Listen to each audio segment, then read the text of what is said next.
grab a cup of coffee, tea, hot cocoa, or Milo, and let the book of Numbers begin. One day in mid-spring, during the second year after Israel's departure from Egypt, the Lord spoke to Moses in the tabernacle in the wilderness of Sinai. He said, "Take a census of the whole community of Israel by their clans and families. List the names of all the men 20 years old or older who are able to go to war. You and Aaron are to direct the project, assisted by one family leader from each tribe." These tribal leaders, heads of their own families, were chosen from among the people. Now Moses and Aaron and the chosen leaders called together the whole community of Israel on that very day. All the people were registered according to their ancestry by their clans and families. The men of Israel, 20 years old or older, were registered, one by one, just as the Lord had commanded Moses. So Moses counted the people there in the wilderness of Sinai. This is the number of men, 20 years old or older, who were able to go to war, each listed according to his own clan and family. Reuben, Jacob's oldest son's tribe, had 46,500 members. Simeon's tribe had 59,300 members. Gad's tribe had 45,650 members. Judah's tribe had 74,600 members. Issachar's tribe had 54,400 members. Zebulun's tribe had 57,400 members. Ephraim, which is the son of Joseph's tribe, had 40,500 members. Manasseh, which is also the son of Joseph, had 32,200 members. Benjamin's tribe had 35,400 members. Dan's tribe had 62,700 members. Asher's tribe had 41,500 members. And Naphtali's tribe had 53,400 members. These were the men counted by Moses and Aaron and the 12 leaders of Israel, all listed according to their ancestral descent. They were counted by families, all the men of Israel who were 20 years old or older and able to go to war. Total number was 603,550 members. But this total did not include the Levites, for the Lord had said to Moses, "Exempt the tribe of Levi from the census. Do not include them when you count the rest of the Israelites. You must put the Levites in charge of the tabernacle of the covenant, along with its furnishings and equipment. They must carry the tabernacle and its equipment as you travel, and they must care for it and camp around it. Whenever the tabernacle is moved, the Levites will take it down and set it up again. Anyone else who goes too near to the tabernacle will be executed. Each tribe of Israel will have a designated camping area with its own family banner. But the Levites will camp around the tabernacle of the covenant to offer the people of Israel protection from the Lord's fierce anger. The Levites are responsible to stand ground and guard around the tabernacle. So the Israelites did everything just as the Lord had commanded Moses. The Lord then gave these instructions to Moses and Aaron. Each tribe will be assigned its own area in the camp, and the various groups will camp beneath their family banners. The tabernacle will be located at the center of these tribal compounds. The division of Judah, Issachar, and Zebulun are to camp toward the sunrise and the east side of the tabernacle, beneath their family banners. These are the names of the tribes, their leaders, and the number of their available troops.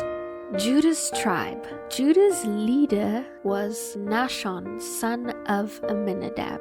His tribe had 74,600 members. Issachar.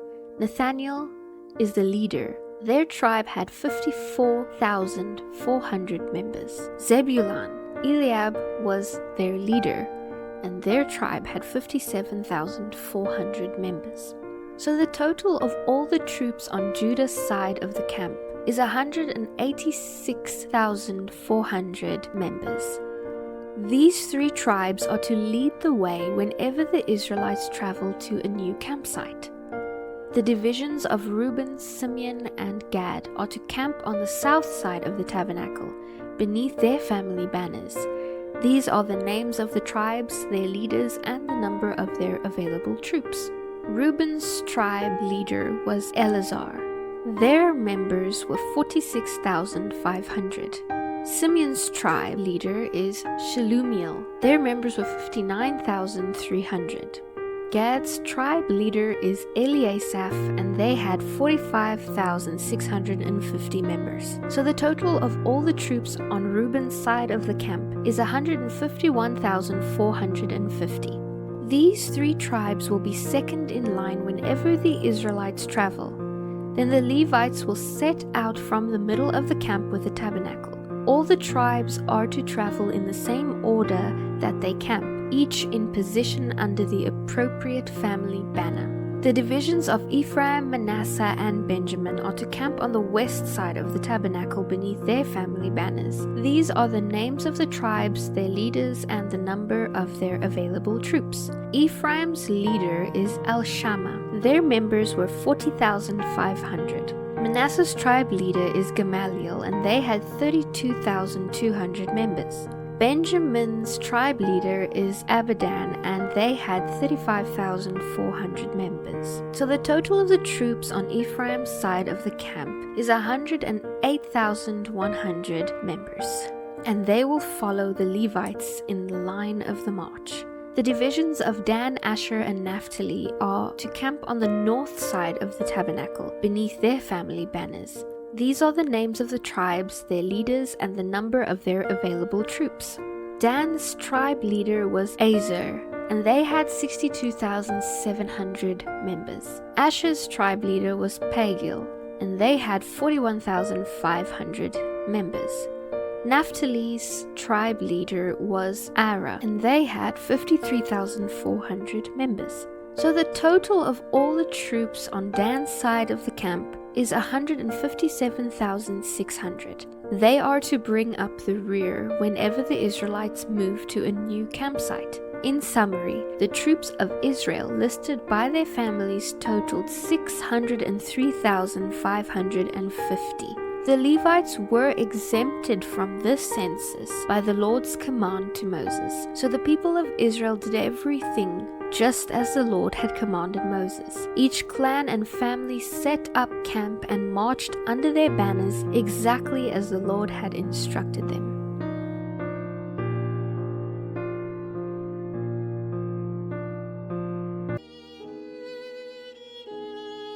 This is the family line of Aaron and Moses as it was recorded when the Lord spoke to Moses on Mount Sinai. Aaron's sons were named Nadab, Abihu, Eleazar, and Ithamar. They were anointed and set apart to minister as priests. But Nadab and Abihu died in the Lord's presence in the wilderness of Sinai, when they burnt before the Lord a different kind of fire than he had commanded. Since they had no sons, this left Eleazar and Ithamar to serve as priests with their father Aaron. The Lord then said to Moses, "Call forward the tribe of Levi and present them to Aaron the priest as his assistants.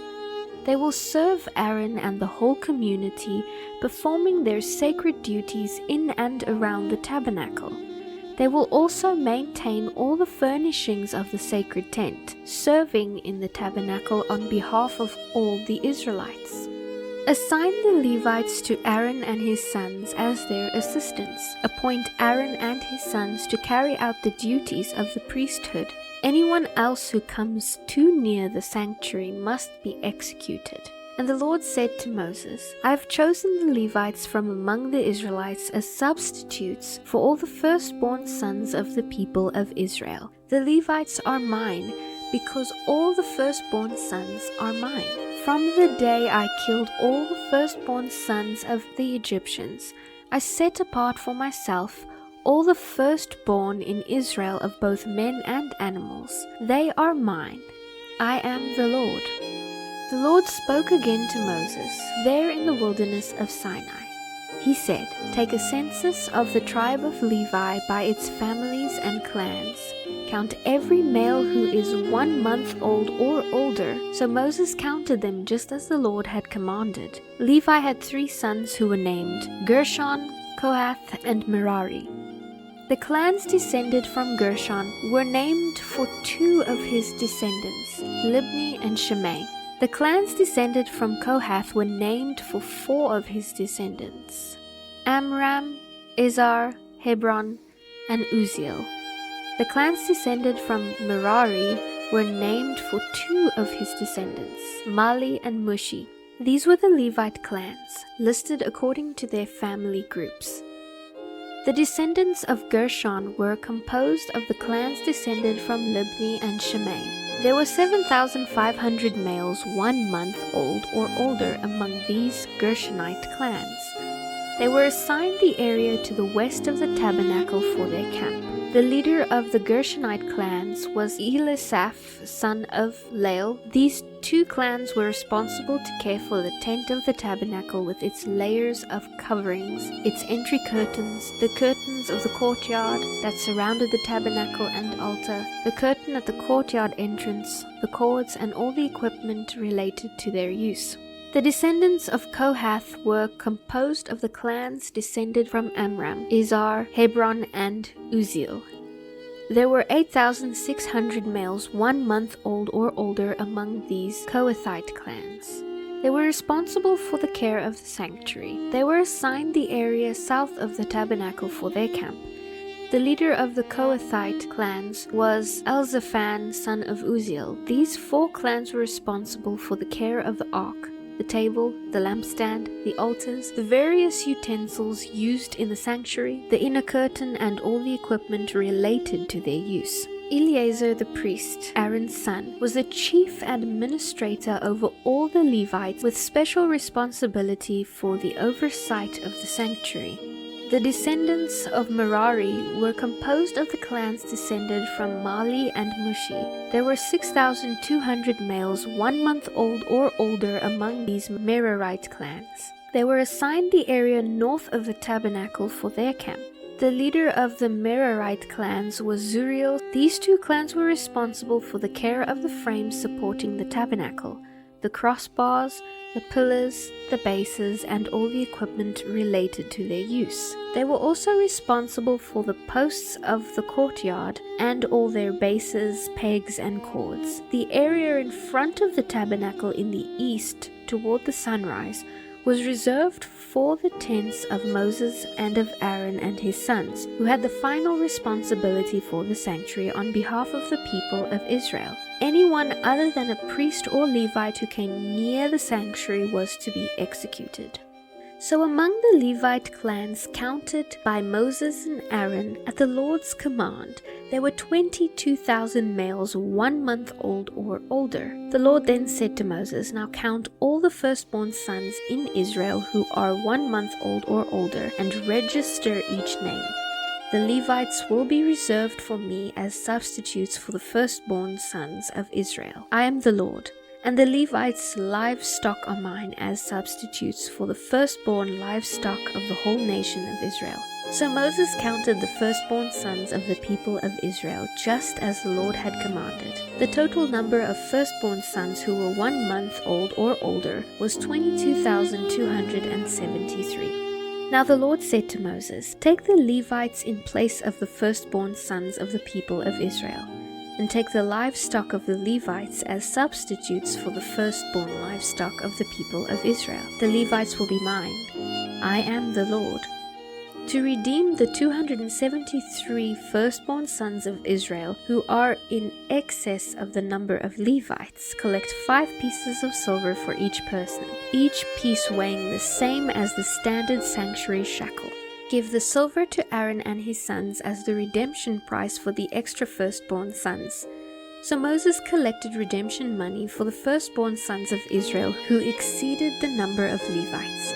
The silver collected on behalf of these firstborn sons of Israel came to about 34 pounds in weight, and Moses gave the redemption money to Aaron and his sons as the Lord had commanded. The Lord then said to Moses and Aaron, "Take a census of the clans and families of the Kohathite division of the Levite tribe, Count all the men between the ages of 30 and 50 who qualify to work in the tabernacle. The duties of the Kohathites at the tabernacle will relate to the most sacred objects when the camp moves. Aaron and his sons must enter the tabernacle first to take down the inner curtain and cover the Ark of the Covenant with it. Then they must cover the inner curtain with a fine goatskin leather and the goatskin leather with a dark blue cloth. Finally, they must put the carrying poles of the ark in place. Next, they must spread a blue cloth over the table where the bread of the presence is displayed, and place the dishes, spoons, bowls, cups, and the special bread on the cloth. They must spread a scarlet cloth over that, and finally a covering of fine goatskin leather on top of the scarlet cloth. Then they must insert the carrying poles into the table. Next, they must cover the lampstand with a dark blue cloth along with its lamp snuffers, trays, and special jars of olive oil. The lampstand with its utensils must then be covered with fine goatskin leather, and the bundle must be placed on a carrying frame. Aaron and his sons must also spread a dark blue cloth over the gold altar and cover this cloth with a covering of fine goatskin leather. They then are to attach the carrying poles to the altar. All the remaining utensils of the sanctuary must be wrapped in a dark blue cloth covered with fine goatskin leather and placed on the carrying frame. The ashes must be removed from the altar, and the altar must then be covered with a purple cloth. All the altar utensils, the fire pans, hooks, shovels, basins, and all the containers are to be placed on the cloth, and a covering of fine goatskin leather must be spread over them. Finally, the carrying poles must be put in place. When Aaron and his sons have finished covering the sanctuary and all the sacred utensils, the Kohathites will come and carry these things to the next destination. But they must not touch the sacred objects or they will die. So these are the objects of the tabernacle that the Kohathites must carry. Eleazar, son of Aaron, the priest, will be responsible for the oil of the lampstand, the fragrant incense, the daily grain offering, and the anointing oil. In fact, the supervision of the entire tabernacle and everything in it will be Eleazar's responsibility. The Lord then said to Moses, "Don't let the Kohathite clans be destroyed from among the Levites. This is what they must do so they will live and not die when they approach the most sacred objects. Aaron and his sons must always go in with them and assign a specific duty or load to each person. Otherwise, they must not approach the sanctuary and look at the sacred objects for even a moment, or they will die." The Lord continued to say to Moses, "Take a census of the clans and families of the Gershonite division of the tribe of Levi. Count all the men between the ages of 30 and 50 who are eligible to serve in the tabernacle. The duties of the Gershonites will be in the areas of general service and carrying loads. They must carry the curtains of the tabernacle itself with its coverings, the outer covering of fine goatskin leather, and the curtain for the tabernacle entrance. They are also to carry the curtains for the courtyard walls that surround the tabernacle and the altar, the curtain across the courtyard entrance, the necessary cords, and all the altar's accessories. The Gershonites are responsible for transporting all these items. Aaron and his sons will direct the Gershonites regarding their duties, whether it involves moving or doing other work. They must assign the Gershonites the loads they are to carry. So these are the duties assigned to the Gershonites at the tabernacle. They will be directly responsible to Ithamar, son of Aaron the priest. Now take a census of the clans and families of the Merarite division of the Levi tribe. Count all the men between the ages of 30 and 50 who are eligible to serve in the tabernacle. Their duties at the tabernacle will consist of carrying loads. They will be required to carry the frames of the tabernacle, the crossbars, the pillars with their bases, the posts for the courtyard walls with their bases, pegs, cords, accessories, and everything else related to their use. You must assign the various loads to each man by name. So these are the duties of the Merarites at the tabernacle. They are directly responsible to Ithamar, son of Aaron the priest. So Moses, Aaron, and the other leaders of the community counted the Kohathite divisions by its clans and families. The count included all the men between 30 and 50 years of age who were eligible for the service in the tabernacle, and the total number came to 2,750. So this was the total of all those from the Kohathite clans who were eligible to serve at the tabernacle. Moses and Aaron counted them just as the Lord had commanded through Moses. The Gershonite division was also counted by its clans and families. The count included all the men between 30 and 50 years of age who were eligible for the service in the tabernacle, and the total number came to 2,630. So this was the total of all those from the Gershonite clan who were eligible to serve at the tabernacle. Moses and Aaron counted them just as the Lord had commanded. The Merarite division was also counted by its clans and families. The count included all the men between 30 and 50 years of age who were eligible to do service at the tabernacle, and the number came to 3,200. So this was the total of all those from the Merarite clans who were eligible for service. Moses and Aaron counted them just as the Lord had commanded through Moses. So Moses, Aaron, and the leaders of Israel counted all the Levites by their clans and families. All the men between 30 and 50 years of age who were eligible for the service in the tabernacle for its transportation numbered to 8,580. Each man was assigned his task and told what to carry, just as the Lord had commanded through Moses. And so the census was completed, just as the Lord had commanded Moses.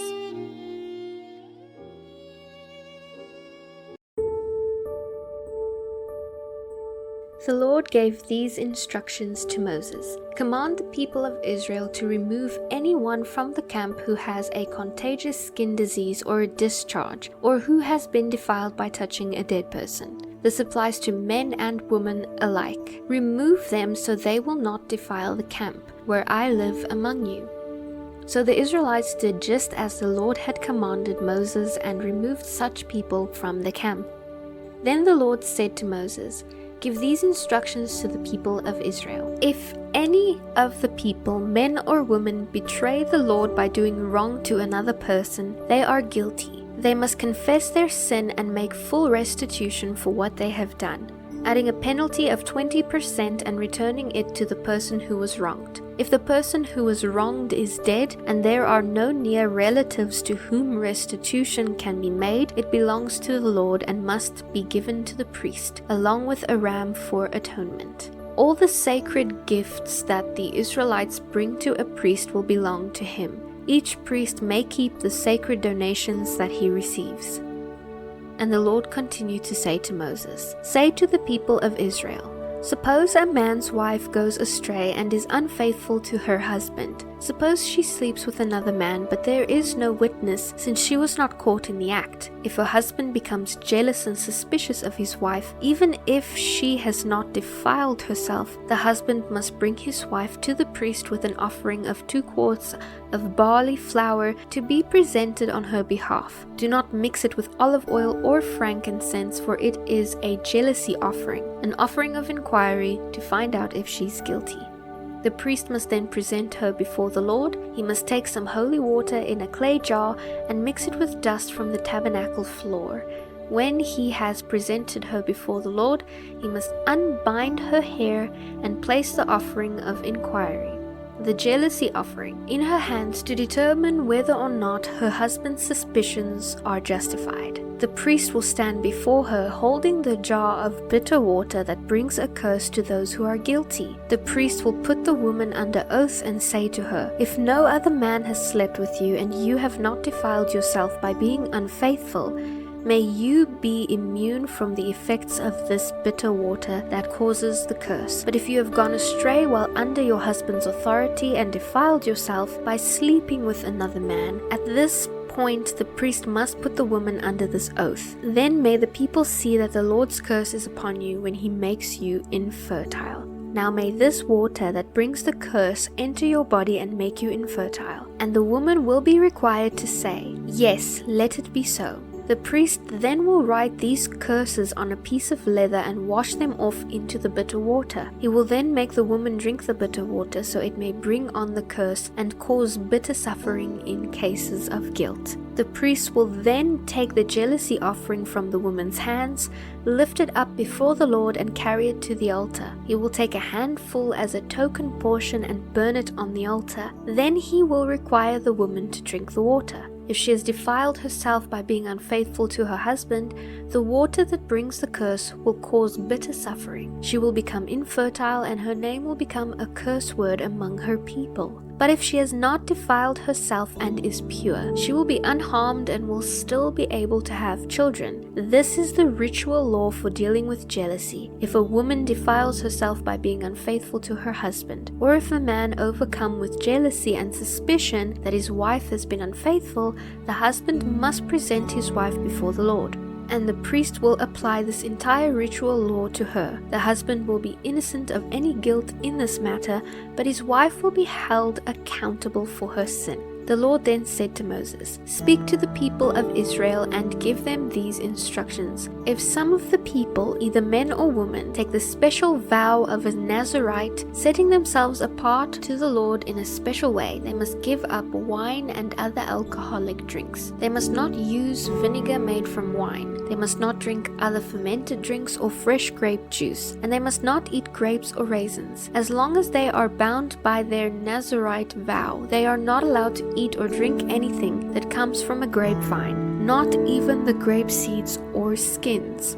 They must never cut their hair throughout the time of their vow, for they are holy and set apart to the Lord. That is why they must let their hair grow long, and they may not go near a dead body during the entire period of their vow to the Lord, even if their own father, mother, brother, or sister has died. They must not defile the hair on their head, because it is the symbol of their separation to God. This applies as long as they are set apart to the Lord. If their hair is defiled because someone suddenly falls dead beside them, they must wait for 7 days and then shave their heads. They then will be cleansed from their defilement. On the 8th day they must bring 2 turtle doves or 2 young pigeons to the priest at the entrance of the tabernacle. The priest will offer one of the birds for a sin offering and the other for a burnt offering. In this way he will make atonement for the guilt they incurred from the dead body.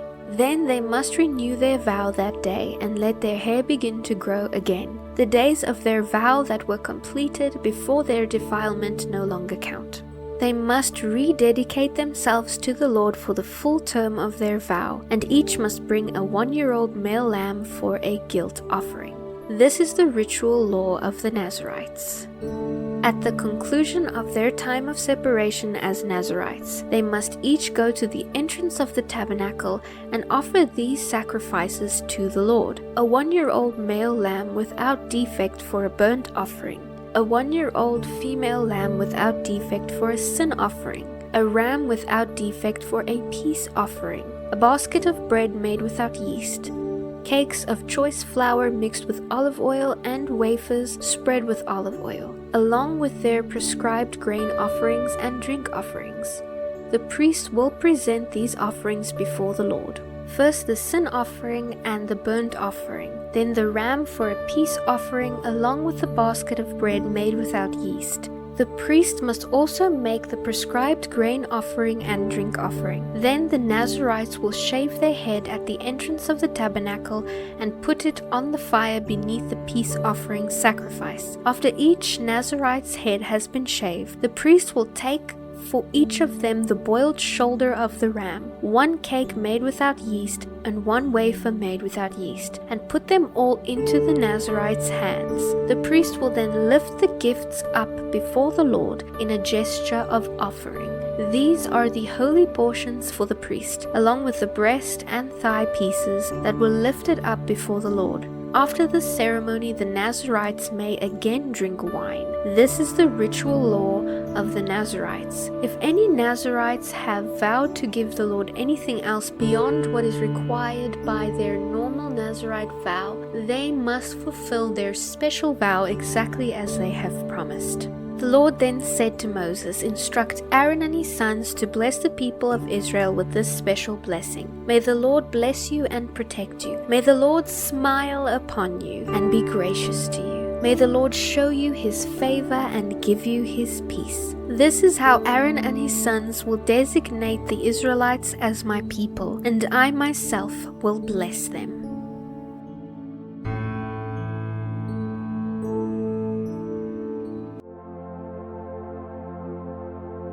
On the day Moses set up the tabernacle, he anointed it and set it apart as holy, along with all its furnishings and the altar with its utensils.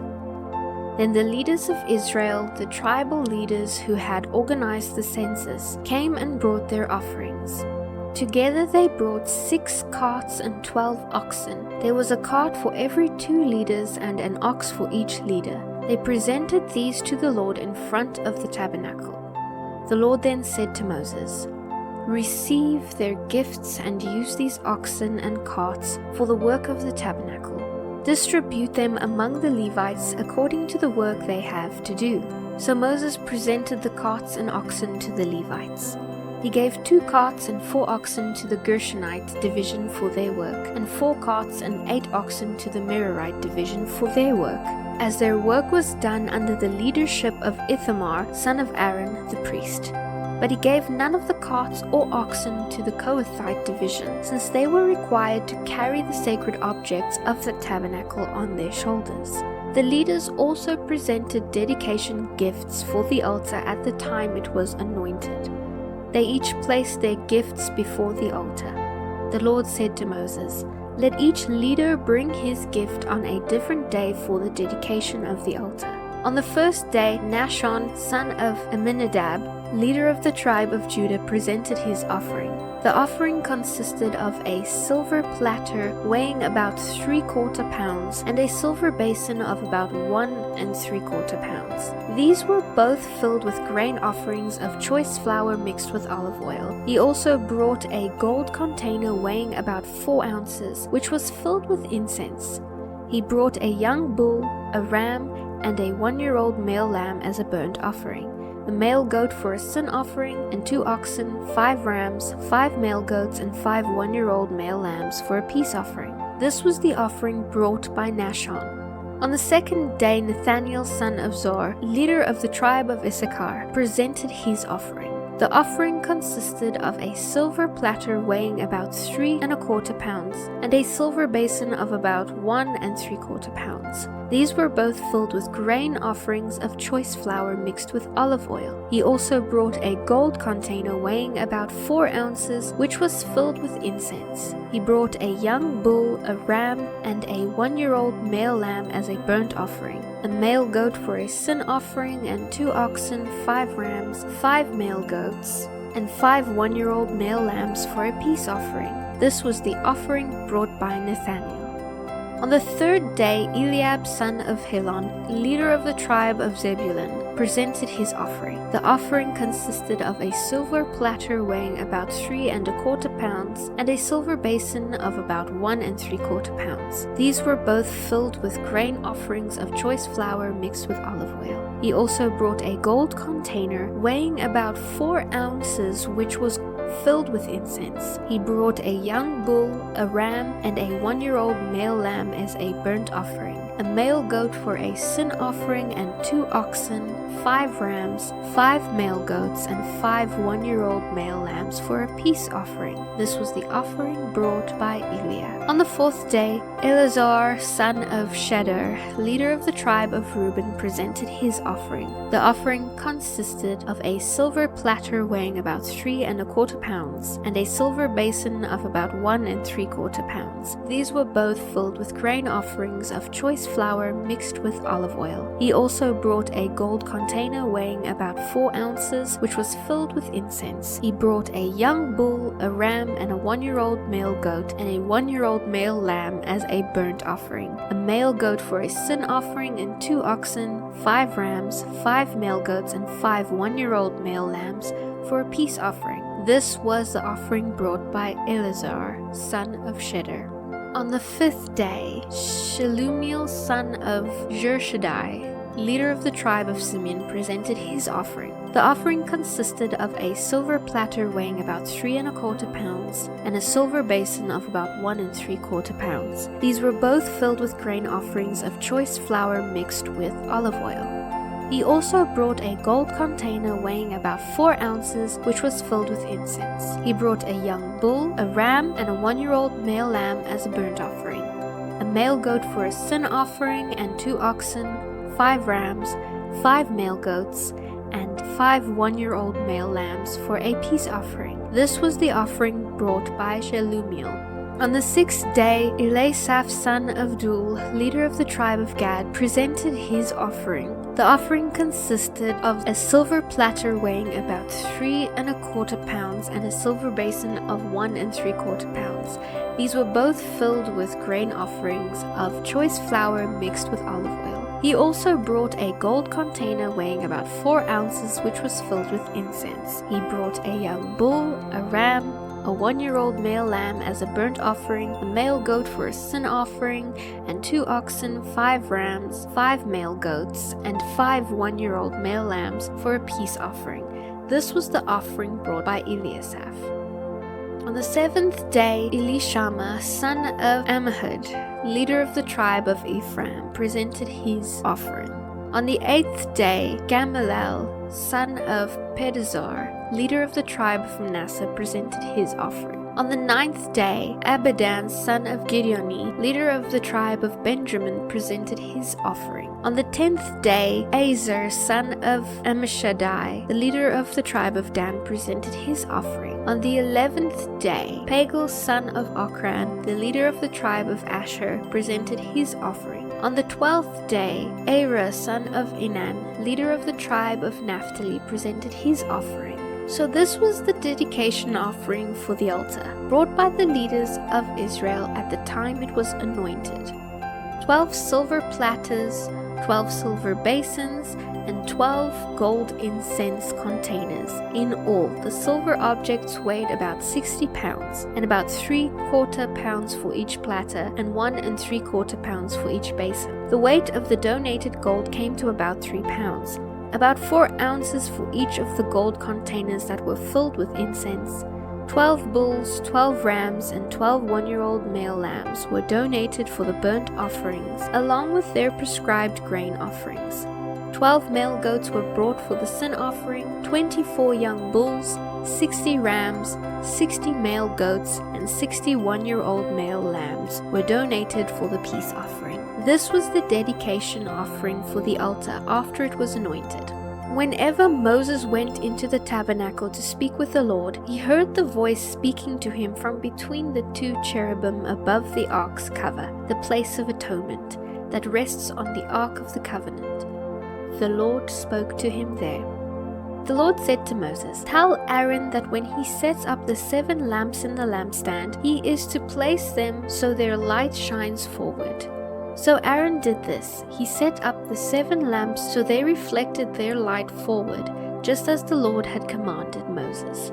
The entire lampstand from its base to its decorative blossoms was made of beaten gold. It was built according to the exact design the Lord had shown Moses. The Lord then said to Moses, "Now set the Levites apart from the rest of the people of Israel, and make them ceremonially clean. Do this by sprinkling them with water of purification, and have them shave their entire body and wash their clothing. Then they will be ceremonially clean.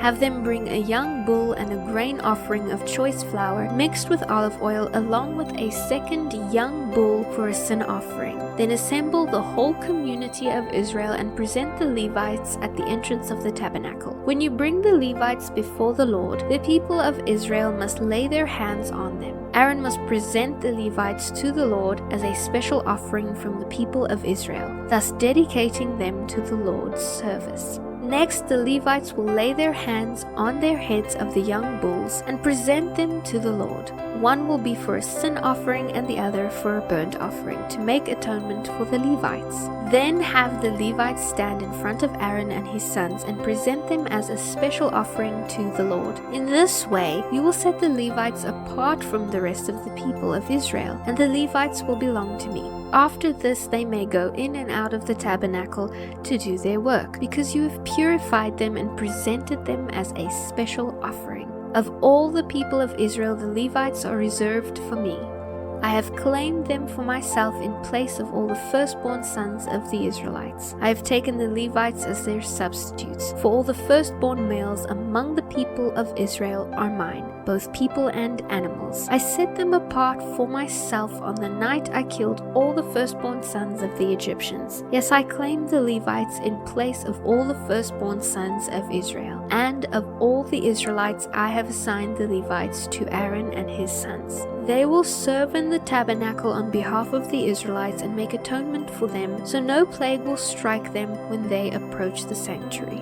So Moses, Aaron, and the whole community of Israel dedicated the Levites, carefully following all the Lord's instructions to Moses. The Levites purified themselves and washed their clothes, and Aaron presented them to the Lord as a special offering. He then performed the rite of atonement over them to purify them.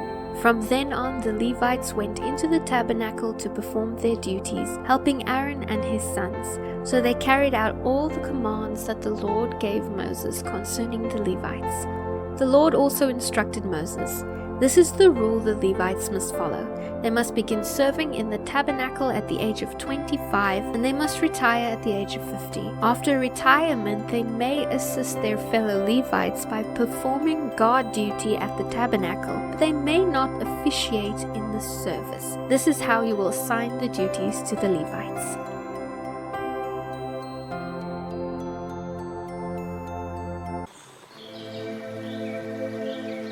The Lord gave these instructions to Moses in early spring, during the second year after Israel's departure from Egypt, while he and the rest of the Israelites were in the wilderness of Sinai.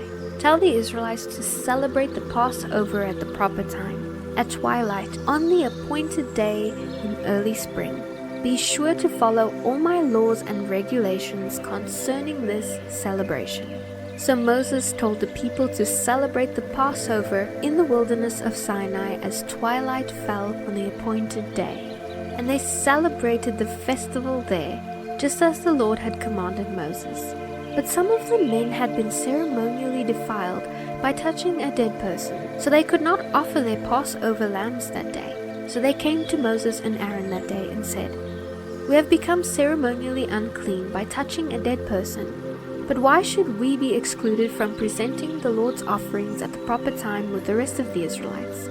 Moses answered, "Wait here until I have received instructions for you from the Lord." This was the Lord's reply. "Say to the Israelites, if any of the people now or in future generations are ceremonially unclean at Passover time because of touching a dead body, or if they are on a journey and cannot be present at the ceremony, they must still celebrate the Lord's Passover. They must offer the Passover sacrifice 1 month later at twilight on the appointed day. They must eat the lamb at that time with bitter herbs and bread made without yeast. They must not leave any of the lamb until the next morning, and they must not break any of its bones. They must follow all the normal regulations concerning the Passover. But those who are ceremonially clean and not away on a trip, yet still refuse to celebrate the Passover at the regular time, will be cut off from the community of Israel for failing to present the Lord's offerings at the proper time. They will suffer the consequences of their guilt. And if foreigners living among you want to celebrate the Passover to the Lord, they must follow these same laws and regulations. The same laws apply both to you and to the foreigners living among you." The tabernacle was set up, and on that day the cloud covered it. Then from evening until morning the cloud over the tabernacle appeared to be a pillar of fire. This was the regular pattern. At night the cloud changed to the appearance of fire. When the cloud lifted from over the sacred tent, the people of Israel followed it, and wherever the cloud settled, the people of Israel would camp. In this way, they traveled at the Lord's command and stopped wherever he told them to. Then they remained where they were as long as the cloud stayed over the tabernacle. If the cloud remained over the tabernacle for a long time, the Israelites then stayed for a long time, just as the Lord had commanded. Sometimes the cloud would stay over the tabernacle for only a few days, so the people would stay for only a few days. Then at the Lord's command they would break camp. Sometimes the cloud stayed only overnight and moved on the next morning, but day or night when the cloud lifted, the people broke camp and followed. Whether the cloud stayed above the tabernacle for 2 days, a month, or a year, the people of Israel stayed in camp. But as soon as it lifted, they broke camp and moved on. So they camped or traveled at the Lord's command, and they did whatever the Lord told them through Moses. Now the Lord said to Moses, "Make 2 trumpets of beaten silver to be used for summoning the people to assemble and for signaling the breaking of camp. When both trumpets are blown, the people will know that they are to gather before you at the entrance of the tabernacle. But if only one is blown, then only the leaders of the tribes of Israel will come to you. When you sound the signal to move on, the tribes on the east side of the tabernacle will break camp and move forward. When you sound the signal a second time, the tribes on the south will follow. You must sound short blasts to signal moving on. But when you call the people to an assembly, blow the trumpets using a different signal. Only the priests, Aaron's descendants, are allowed to blow the trumpets. This is a permanent law to be followed from generation to generation. When you arrive in your own land and go to war against your enemies, you must sound the alarm with these trumpets to the Lord your God. So the Lord your God will remember you and rescue you from your enemies. Blow the trumpets in times of gladness too, sounding them at your annual festivals and at the beginning of each month, to rejoice over your burnt offerings and peace offerings. The trumpets will remind the Lord your God of his covenant with you. I am the Lord your God." One day in mid-spring, during the 2nd year after Israel's departure from Egypt, the cloud lifted from the tabernacle of the covenant. So the Israelites set out from the wilderness of Sinai and traveled on in stages until the cloud stopped in the wilderness of Paran. When the time to move arrived, the Lord gave the order through Moses. The tribes that camped with Judah headed the march with their banner under the leadership of Nahshon, son of Amminadab. The tribe of Issachar was led by Nathaniel, son of Zar. The tribe of Zebulun was led by Eliab, son of Helon. Then the tabernacle was taken down, and the Gershonite and Merarite divisions of the Levites were next in line of the march, carrying the tabernacle with them. Then the tribes that camped with Reuben set out with their banner under the leadership of Eleazar, son of Shedder. The tribe of Simeon was led by Shelumiel, and the tribe of Gad was led by Elisaph. Next came the Kohathite division of the Levites, carrying sacred objects of the tabernacle. When they arrived at the next camp, the tabernacle would already be set up. Then the tribes that camped with Ephraim set out with their banner under the leadership of Elishama, son of Ammihud. The tribe of Manasseh was led by Gamaliel. The tribe of Benjamin was led by Abidan. Last of all, the tribes that camped with Dan set out under their banner. They were served as the rear guard for all the tribal camps. The tribe of Dan headed this group under the leadership of Azer. The tribe of Asher was led by Pigil. The tribe of Naphtali was led by Ara. This was the order in which the tribes marched division by division. One day Moses said to his brother-in-law, Hobab, son of Ruel, "We are on our way to the promised land. Come with us and we will treat you well, for the Lord has given wonderful promises to Israel." But Hobab replied, "No, I will not go. I must return to my own land and family." "Please don't leave," pleaded Moses. "You know the places in the wilderness where we should camp. Come, be our guide, and we will share with you all the good things that the Lord does for us." They marched for 3 days after leaving the mountain of the Lord, with the ark of the Lord's covenant moving ahead of them to show them where to stop and rest. As they moved on each day, the cloud of the Lord hovered over them, and wherever the ark set out, Moses would cry, "Arise, O Lord, and let your enemies be scattered. Let them flee before you." And when the ark was set down, he would say, "Return, O Lord, to the countless thousands of Israel."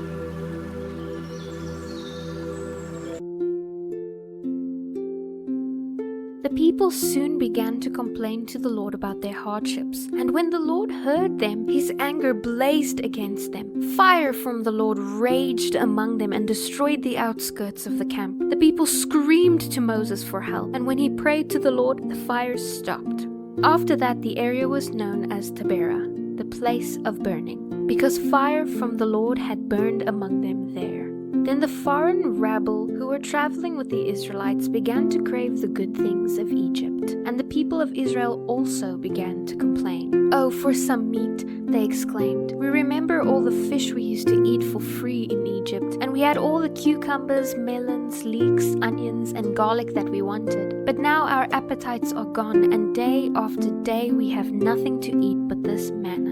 The manna looked like small coriander seeds, pale yellow in color. The people gathered it from the ground and made flour by grinding it with hand mills or pounding it with mortars. Then they boiled it in a pot and made it into flat cakes. These cakes tasted like they had been cooked in olive oil. The manna came down on the camp with dew during the night.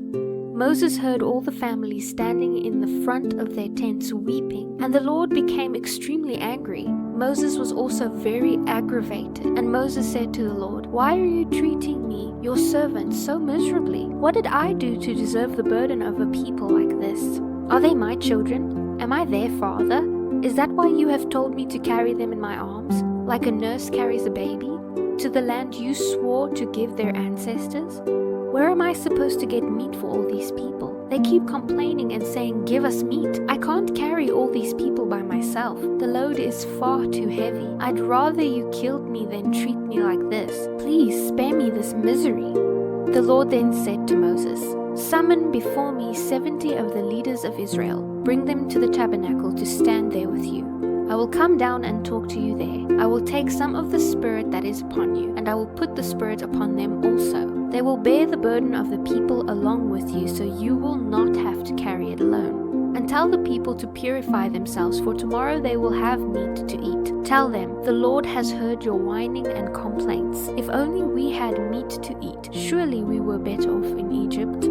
Now the Lord will give you meat, and you will have to eat it. And it won't be for just a day or two, or for 5 or 10 or even 20. You will eat it for a whole month until you gag and are sick of it. For you have rejected the Lord, who is here among you, and you have complained to him, 'Why did we ever leave Egypt?'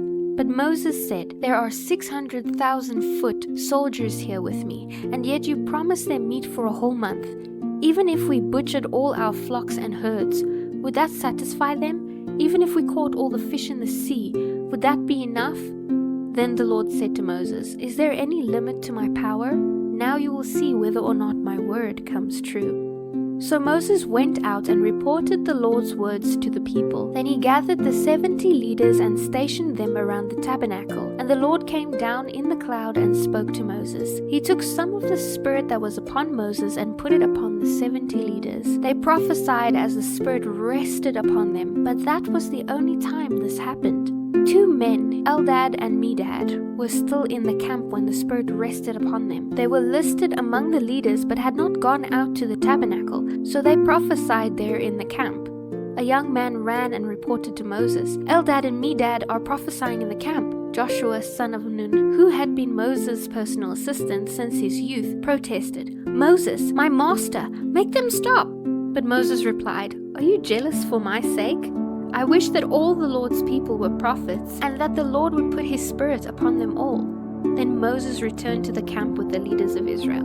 Now the Lord sent a wind that brought quail from the sea, and let them fall into the camp and all around it. For many miles in every direction from the camp there were quail flying about 3 feet above the ground. So the people went out and caught quail all that day, and throughout the night, and all the next day too.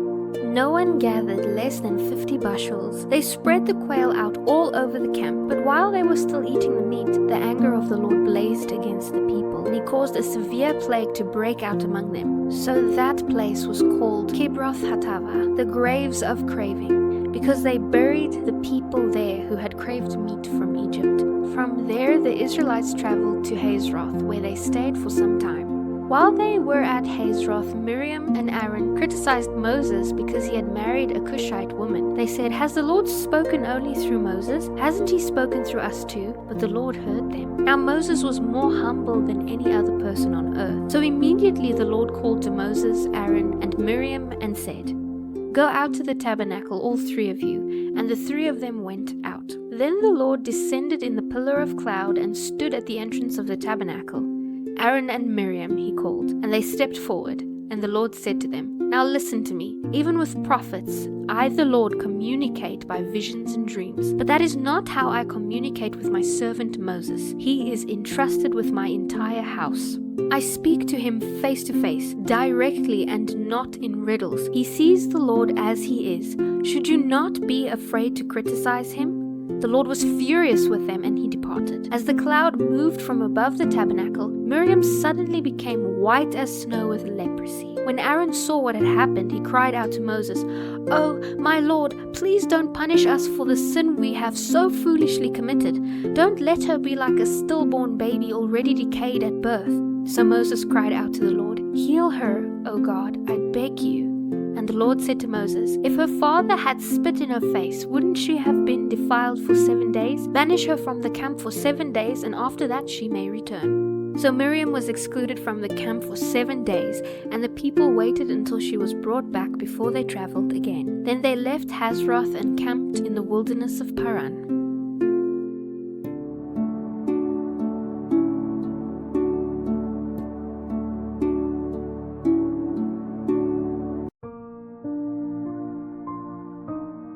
The Lord said to Moses, "Send men to explore the land of Canaan, the land I am giving to Israel. Send one leader from each of the 12 ancestral tribes." So Moses did as the Lord commanded him. He sent out 12 men, all tribal leaders of Israel, from their camp in the wilderness of Paran.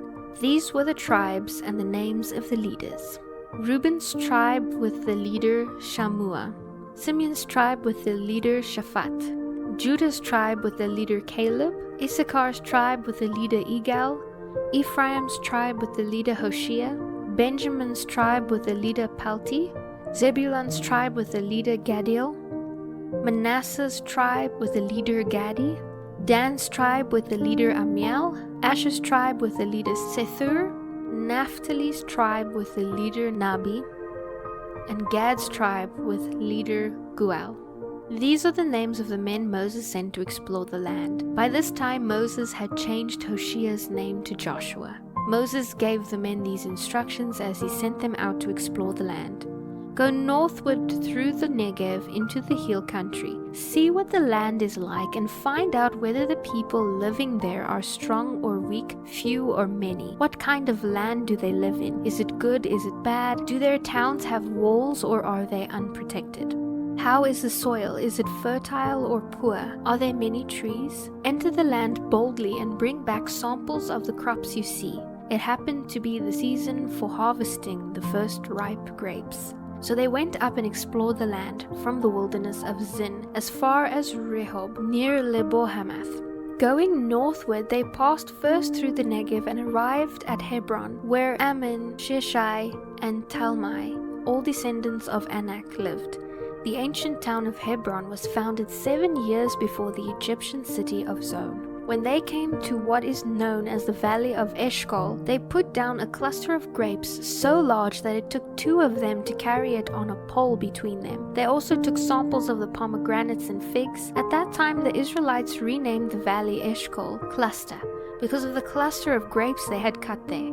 After exploring the land for 40 days, the men returned to Moses, Aaron, and the people of Israel at Kadesh in the wilderness of Paran. They reported to the whole community what they had seen and showed them the fruit they had taken from the land. This was their report to Moses: "We arrived in the land you sent us to see, and it is indeed as magnificent as God said, a land flowing with milk and honey. Here is some of its fruit as proof. But the people living there are powerful, and their cities and towns are fortified and very large. We also saw the descendants of Anak who are living there. The Amalekites live in the Negev, and the Hittites, Jebusites, and Amorites live in the hill country. The Canaanites live along the coast of the Mediterranean Sea and along the Jordan Valley. But Caleb tried to encourage the people as they stood before Moses. "Let's go at once to take the land," he said. "We can certainly conquer it." But the other men who had explored the land with him answered, "We can't go up against them. They are stronger than we are." So they spread discouraging reports about the land among the Israelites. "The land we explored will swallow up any who go to live there. All the people we saw were huge. We even saw giants there, the descendants of Anak. We felt like grasshoppers next to them, and that's what we looked like to them." Then all the people began weeping aloud, and they cried all night. Their voices rose in a great chorus of complaint against Moses and Aaron. "We wish we had died in Egypt, or even here in the wilderness," they wailed. "Why is the Lord taking us to this country, only to have us die in battle? Our wives and little ones will be carried off as slaves. Let's get out of here and return to Egypt." They then plotted among themselves, "Let's choose a leader and go back to Egypt." Then Moses and Aaron fell face down on the ground before the people of Israel. Two of the men who explored the land, Joshua son of Nun and Caleb son of Jephunneh, tore their clothing. They said to the community of Israel, "The land we explored is a wonderful land, and if the Lord is pleased with us, he will bring us safely into the land and give it to us. It is a rich land flowing with milk and honey, and he will give it to us. Do not rebel against the Lord, and don't be afraid of the people of the land. They are only helpless prey to us. They have no protection, but the Lord is with us. Don't be afraid of them." But the whole community began to talk about stoning Joshua and Caleb. Then the glorious presence of the Lord appeared to all the Israelites from above the tabernacle. And the Lord said to Moses, "How long will these people reject me? Will they never believe me, even after all the miraculous signs I have done among them? I will disown them and destroy them with a plague. Then I will make you into a nation far greater and mightier than they are. But what will the Egyptians think when they hear about it?" Moses pleaded with the Lord. "They know full well the power you display in rescuing these people from Egypt. They will tell this to the inhabitants of this land, who are well aware that you are with these people. They know, Lord, that you have appeared in full view of your people in the pillar of cloud that hovers over them. They know that you go before them in a pillar of cloud by day and the pillar of fire by night. Now if you slaughter all these people, the nations that have heard of your fame will say, 'The Lord was not able to bring them into the land he swore to give them, so he killed them in the wilderness.' Please, Lord, prove that your power is as great as you have claimed it to be, for you said, 'The Lord is slow to anger and rich in unfailing love, forgiving every kind of sin and rebellion. Even so, he does not leave sin unpunished, but he punishes the children for the sins of their parents to the third and fourth generations. Please pardon the sins of these people because of your magnificence, unfailing love, just as you have forgiven them ever since they left Egypt.' Then the Lord said, 'I will pardon them as you have requested, but as surely as I live, and as surely as the earth is filled with the Lord's glory, not one of these people will ever enter that land. They have seen my glorious presence and the miraculous signs I performed, both in Egypt and in the wilderness. But again and again they tested me by refusing to listen. They will never even see the land I swore to give their ancestors. None of those who have treated me with contempt will enter it. But my servant Caleb is different from the others. He has remained loyal to me, and I will bring him into the land he explored. His descendants will receive their full share of that land. Now turn around and don't go on toward the land where the Amalekites and the Canaanites live. Tomorrow you must set out for the wilderness in the direction of the Red Sea." The Lord then said to Moses and Aaron, "How long will this wicked nation complain about me? I have heard everything the Israelites have been saying. Now tell them this, as surely as I live, I will do to you the very things I heard you say. I, the Lord, have spoken. You will all die here in this wilderness because you complained against me. None of you who are 20 years old or older and were counted in the census will enter the land I swore to give you. The only exceptions will be Caleb and Joshua." You said your children would be taken captive. Well, I will bring them safely into the land, and they will enjoy what you have despised. But as for you, your dead bodies will fall in this wilderness, and your children will be like shepherds, wandering in the wilderness 40 years. In this way they will pay for your faithlessness, until the last of you lies dead in the wilderness. Because the men who explored the land were there for 40 days, you must wander in the wilderness for 40 years, a year for each day, suffering the consequences of your sins. You will discover what it is like to have me for an enemy. I, the Lord, have spoken. I will do these things to every member of the community who has conspired against me. They will all die here in the wilderness. Then the 10 scouts who had incited the rebellion against the Lord by spreading discouraging reports about the land were struck dead with a plague before the Lord. Of the 12 who had explored the land, only Joshua and Caleb remained alive. When Moses reported the Lord's words to the Israelites, there was much sorrow among the people. So they got up early the next morning and set out for the hill country of Canaan. "Let's go," they said.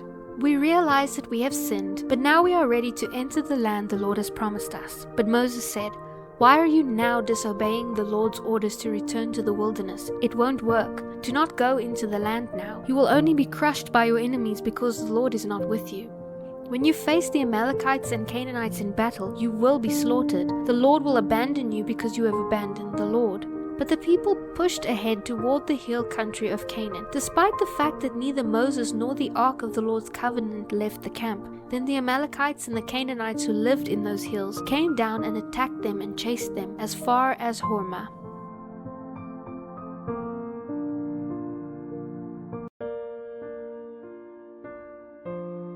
The Lord told Moses to give these instructions to the people of Israel. "When you finally settle in the land I am going to give you, and you want to please the Lord with a burnt offering, or any other offering given by fire, the sacrifice must be an animal from your flocks of sheep and goats, or from your herds of cattle.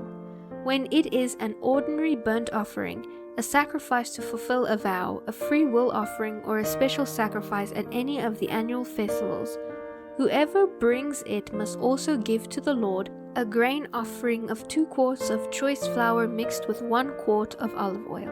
For each lamb offered as a whole burnt offering, you must also present 1 quart of wine for a drink offering. If the sacrifice is a ram, give 3 quarts of choice flour mixed with 2.5 pints of olive oil, and give 2.5 pints of wine for a drink offering. This sacrifice will be very pleasing to the Lord. When you present a young bull as a burnt offering or a sacrifice in fulfillment of a special vow or a peace offering to the Lord, then the grain offering accompanying it must include 5 quarts of choice flour with 2 quarts of olive oil, plus 2 quarts of wine for the drink offering. This will be an offering made by fire, very pleasing to the Lord. These are the instructions for what is to accompany each sacrificial bull, ram, lamb, or young goat. Each of you must do this with each offering you present. If you native Israelites want to present an offering by fire that is pleasing to the Lord, you must follow all these instructions. If any foreigners living among you want to present an offering by fire pleasing to the Lord, they must follow the same procedures. Native Israelites and foreigners are the same before the Lord and are subject to the same laws. This is a permanent law for you. The same instructions and regulations will apply both to you and to the foreigners living among you. The Lord also said to Moses at this time, "Give the people of Israel the following instructions. When you arrive in the land where I am taking you, you will eat from the crops that grow there. But you must set some aside as a gift to the Lord. Present a cake from the first of the flour you grind and set it aside as a gift, as you do with the first grain from the threshing floor.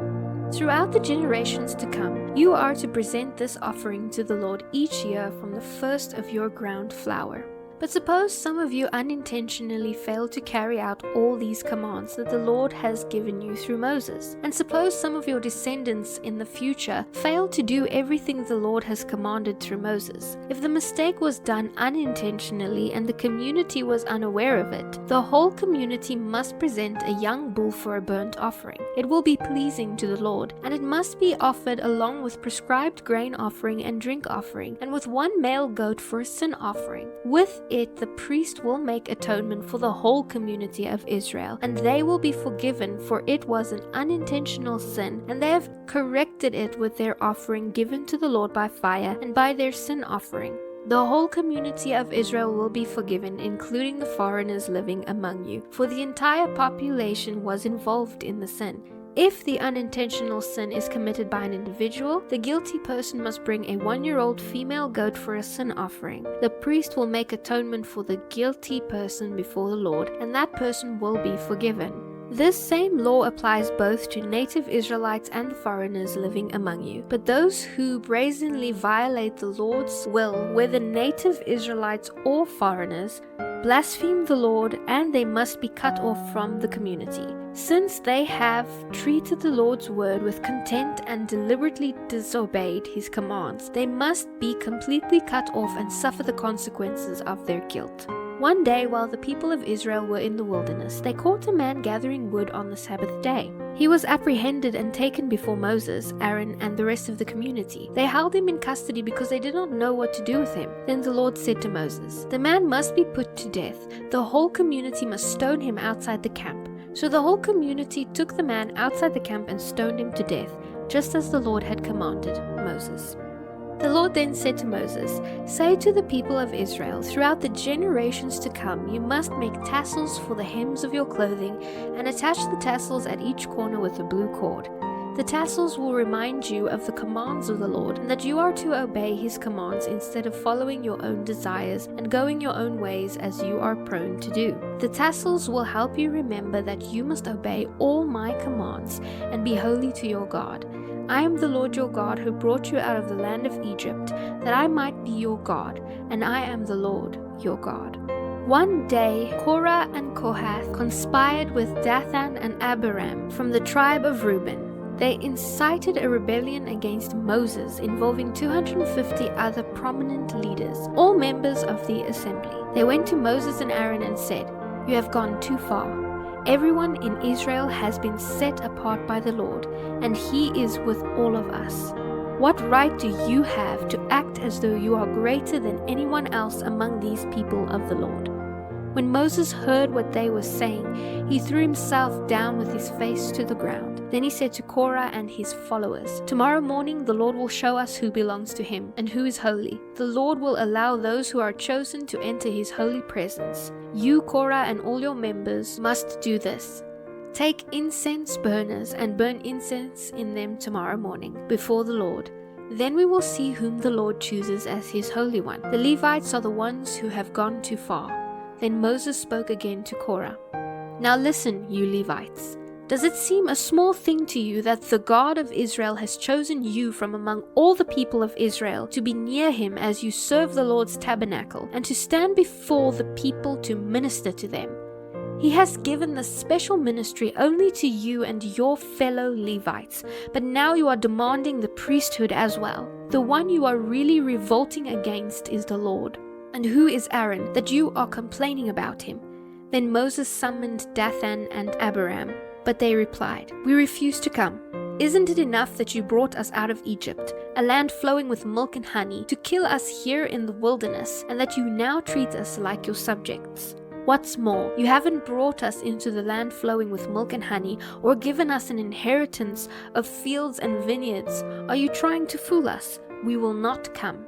Moses then became very angry and said to the Lord, "Do not accept these offerings. I have not taken so much as a donkey from them, and I have never hurt a single one of them." And Moses said to Korah, "Come here tomorrow and present yourself before the Lord with all your followers.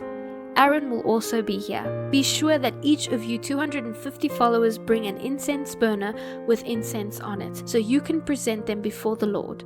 Aaron will also bring his incense burner." So these men came with their incense burners, placed burning coals and incense on them, and stood at the entrance of the tabernacle with Moses and Aaron. Meanwhile, Korah had stirred up the entire community against Moses and Aaron, and they assembled at the tabernacle entrance. Then the glorious presence of the Lord appeared to the whole community.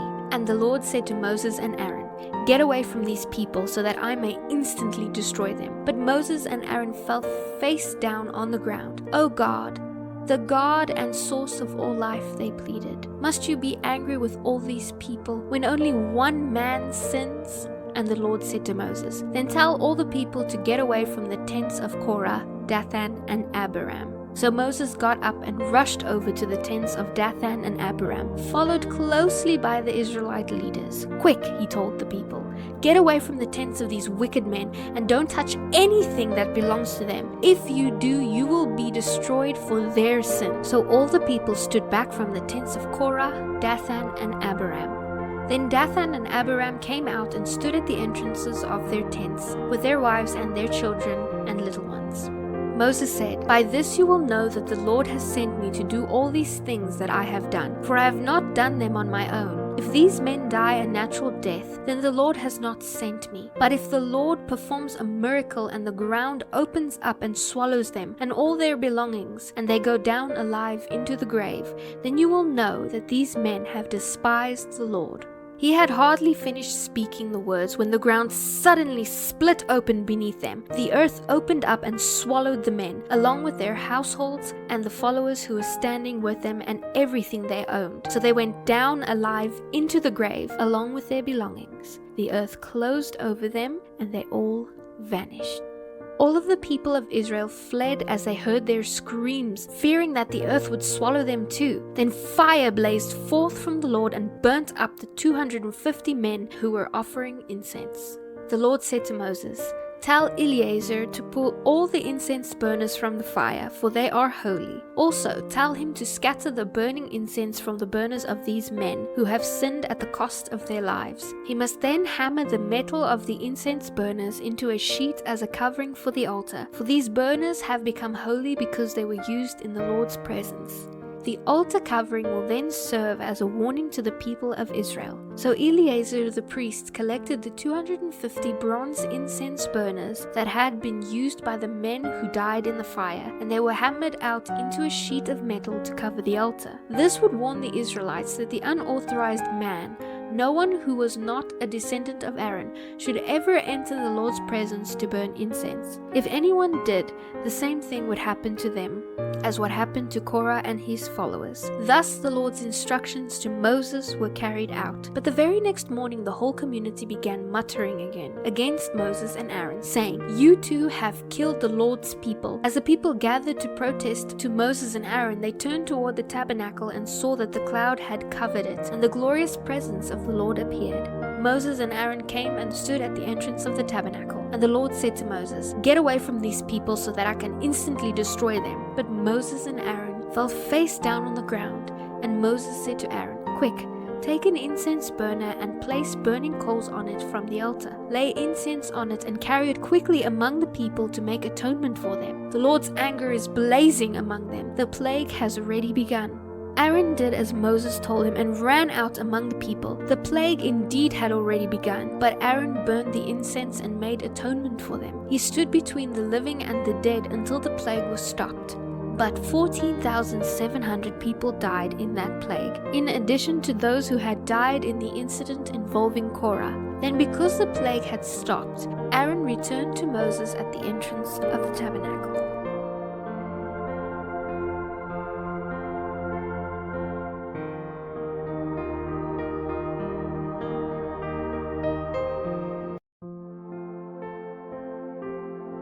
The Lord then said to Moses, "Take 12 wooden staves, one from each of the Israelites' ancestral tribes, and inscribe each tribal leader's name on his staff. Inscribe Aaron's name on the staff of the tribe of Levi, for there must be one staff for the leader of each ancestral tribe. Put these staves in the tabernacle in front of the Ark of the Covenant, where I meet you with. Buds will sprout on the staff belonging to the man I choose. Then I will finally put an end to this murmuring and complaining against you." So Moses gave the instructions to the people of Israel, and each of the 12 tribal leaders, including Aaron, brought Moses a staff. Moses put the staffs in the Lord's presence in the tabernacle of the covenant. When he went into the tabernacle of the covenant the next day, he found that Aaron's staff, representing the tribe of Levi, had sprouted, blossomed, and produced almonds. When Moses brought all the staffs out from the Lord's presence, he showed them to the people. Each man claimed his own staff, and the Lord said to Moses, "Place Aaron's staff permanently before the Ark of the Covenant as a warning to rebels. This should put an end to their complaints against me and prevent any further deaths." So Moses did as the Lord commanded him. Then the people of Israel said to Moses, "We are as good as dead. We are ruined. Everyone who even comes close to the tabernacle of the Lord dies. We are all doomed." The Lord now said to Aaron, "You, your sons, and your relatives from the tribe of Levi will be held responsible for any offenses related to the sanctuary. But you and your sons alone will be held liable for violations connected with the priesthood. Bring your relatives of the tribe of Levi to assist you and your sons as you perform the sacred duties in front of the tabernacle of the covenant.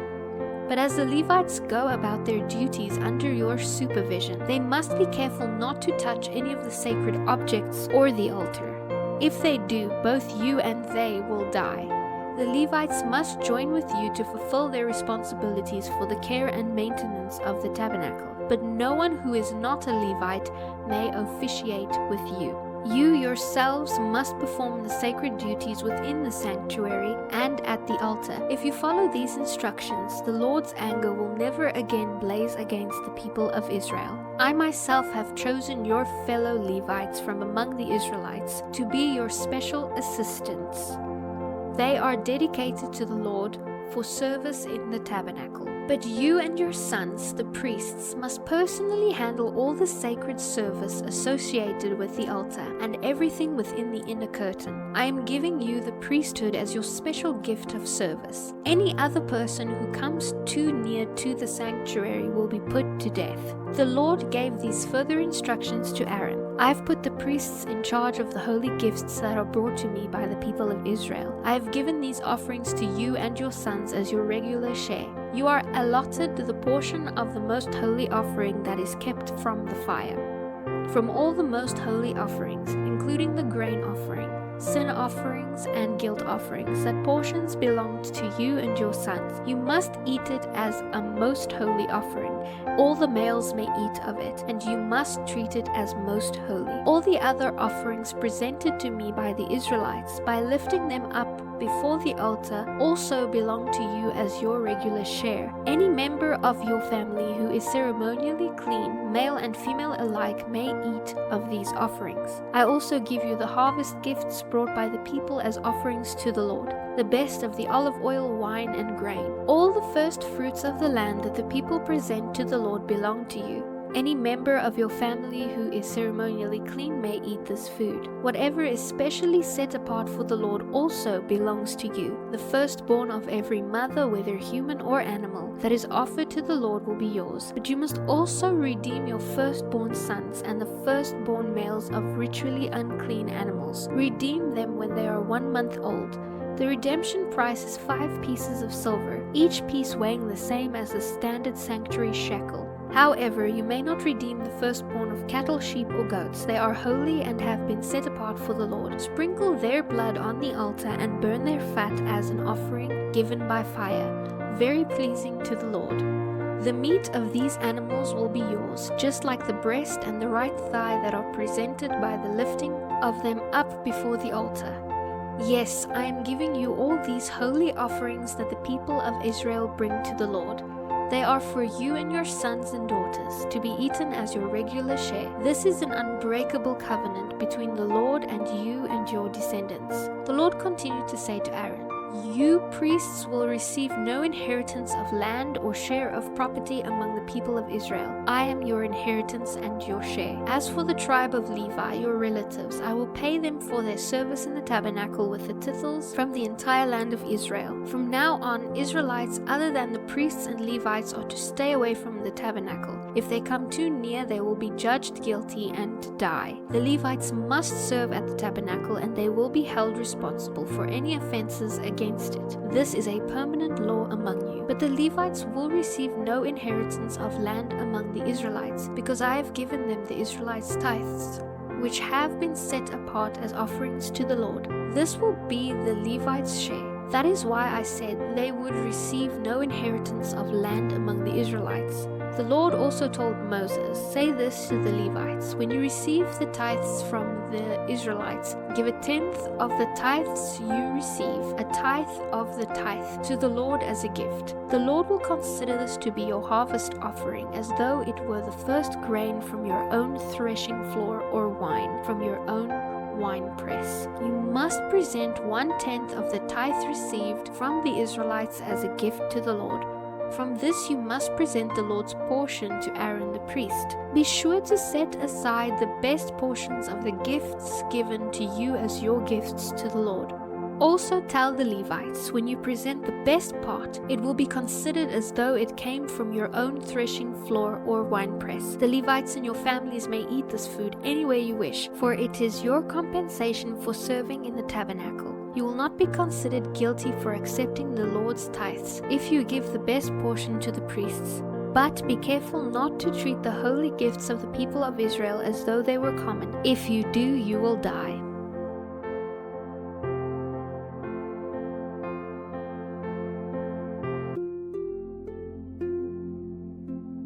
The Lord said to Moses and Aaron, "Here is another ritual law required by the Lord. Tell the people of Israel to bring you a red heifer that has no physical defects and has never been yoked to a plow. Give it to Eleazar the priest, and it will be taken outside the camp and slaughtered in his presence. Eleazar will take some of its blood on his finger and sprinkle it 7 times towards the front of the tabernacle. As Eleazar watches, the heifer must be burned, its hide, meat, blood, and dung. Eleazar the priest must then take a cedar wood and a hyssop branch and scarlet thread and throw them into the fire where the heifer is burning.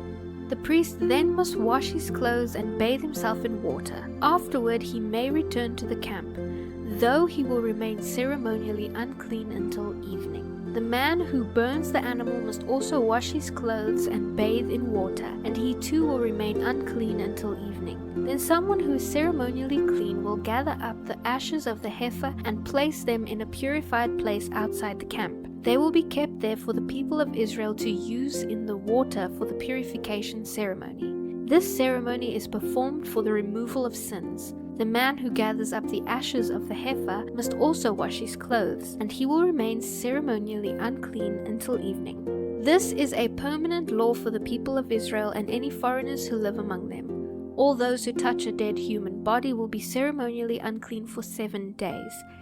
They must purify themselves on the 3rd and 7th day with the water of purification. Then they will be purified. But if they do not do this on the 3rd and 7th days, they will continue to be unclean even after the 7th day.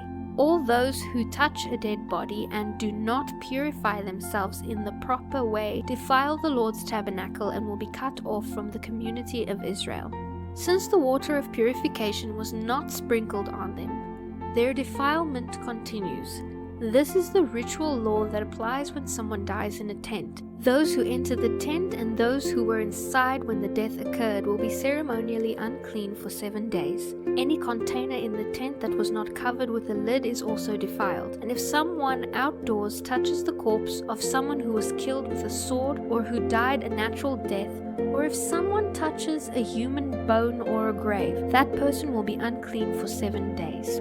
To remove the defilement, put some of the ashes from the burnt purification offering in a jar and pour fresh water over them. Then someone who is ceremonially clean must take a hyssop branch and dip it into the water. That person must sprinkle the water on the tent, on all the furnishings in the tent, and on anyone who has been in the tent, or anyone who has touched a human bone, or has touched a person who was killed or who died naturally, or who touched a grave. On the 3rd and 7th days, a ceremonially clean person must sprinkle water on those who are unclean. Then on the 7th day, the people being cleansed must wash their clothes and bathe themselves, and that evening they will be cleansed of their defilement. But those who become defiled and do not purify themselves will be cut off from the community, for they have defiled the sanctuary of the Lord. Since the water of purification has not been sprinkled on them, they remain defiled. This is a permanent law. Those who sprinkle the water of purification must afterward wash their clothes, and anyone who touches the water of purification will remain defiled until evening. Anything and any one that a defiled person touches will become ceremonially defiled until evening. In early spring, the people of Israel arrived in the wilderness of Zin and camped at Kadesh. While they were there, Miriam died and was buried. There was no water for the people to drink at that time, so they rebelled against Moses and Aaron. The people blamed Moses and said, "We wish we had died in the Lord's presence with our brothers. Did you bring the Lord's people into the wilderness to die, along with all our livestock? Why did you make us leave Egypt and bring us here to this terrible place? This land has no grain, figs, grapes, or pomegranates, and there is no water to drink either." Moses and Aaron then turned away from the people and went to the entrance of the tabernacle, where they fell face down on the ground. Then the glorious presence of the Lord appeared to them, and the Lord said to them, "Moses, you and Aaron must take the staff and assemble the entire community. As the people watch, command the rock over there to pour out its water. You will get enough water from the rock to satisfy all the people and their livestock." So Moses then did as he was told. He took the staff from the place where it was kept before the Lord. Then he and Aaron summoned the people to come and gather at the rock. "Listen, you rebels," he shouted. "Must we bring you water from this rock?" Then Moses raised his hand and struck the rock twice with the staff, and water gushed out.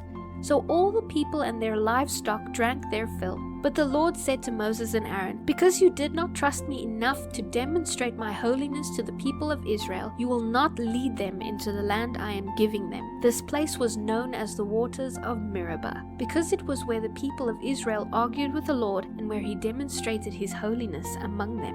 While Moses was at Kadesh, he sent ambassadors to the king of Edom with this message. "This message is from your relatives, the people of Israel.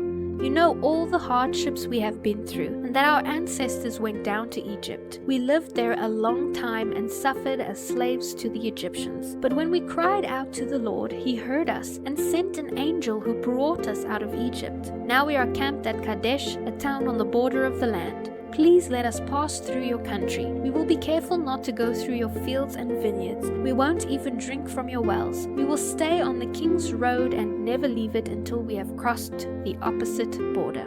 But the king of Edom said, "Stay out of my land, or I will meet you with an army."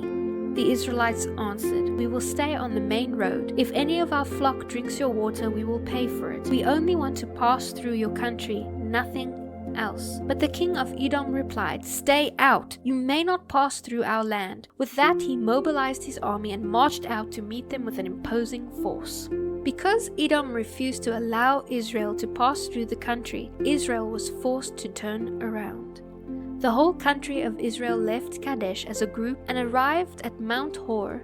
Then the Lord said to Moses and Aaron at Mount Hor, on the border of the land of Edom, "The time has come for Aaron to join his ancestors in death. He will not enter the land I am giving the people of Israel, because the two of you rebelled against my instructions concerning the waters of Meribah. Now take Aaron and his son Eleazar up Mount Hor. There you will remove Aaron's priestly garments and put them on Eleazar his son. Aaron will die there and join his ancestors." So Moses did as the Lord had commanded. The three of them went up Mount Hor together as the whole community watched at the summit. Moses removed the priestly garments from Aaron and put them on Eleazar, Aaron's son. Then Aaron died there on top of the mountain, and Moses and Eleazar went back down. When the people realized that Aaron had died, all Israel mourned for him for 30 days.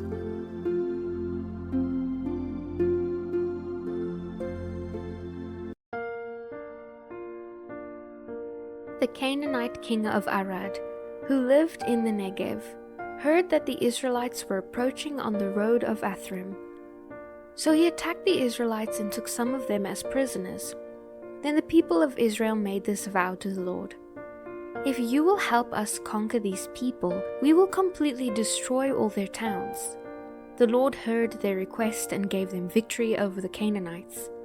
The Israelites completely destroyed them and their towns, and the place has been called Hormah ever since.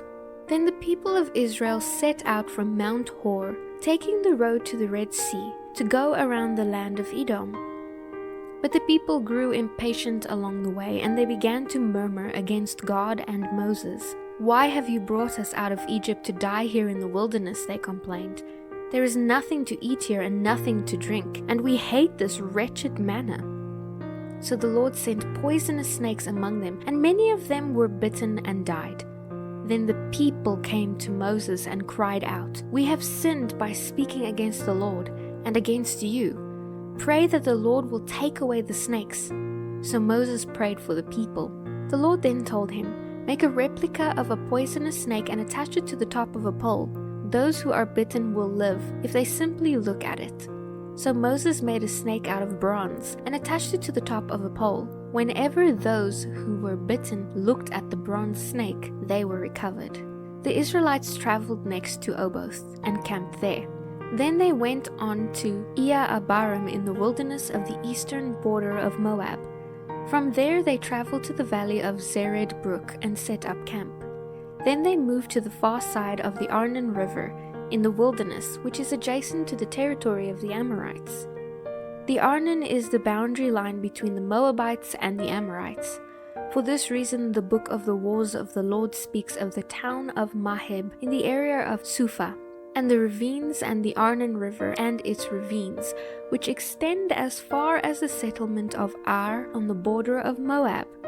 From there the Israelites traveled to Beer, which is the well where the Lord said to Moses, "Assemble the people, and I will give them water." There the Israelites sang the song, "Spring up, O well, yes, sing about it. Sing of this well, which Prince dug, which great leaders hollowed out with their scepters and staffs."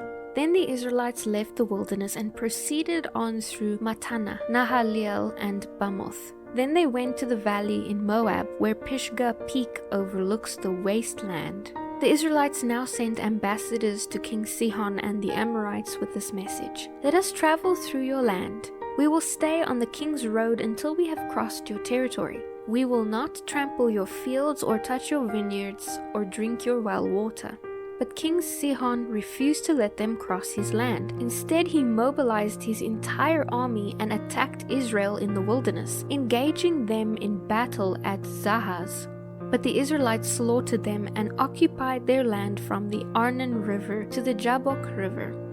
They went only as far as the Ammonite border because the boundary of the Ammonites was fortified. So Israel captured all the towns of the Amorites and settled in them, including the city of Heshbon and its surrounding villages. Heshbon had been the capital of King Sihon of the Amorites. He had conquered a former Moabite king and seized all his land as far as the Arnon River. For this reason, the ancient poets wrote this about him: "Come to Heshbon, city of Sion. May it be restored and rebuilt. A fire flamed forth from Heshbon, a blaze from the city of Sion.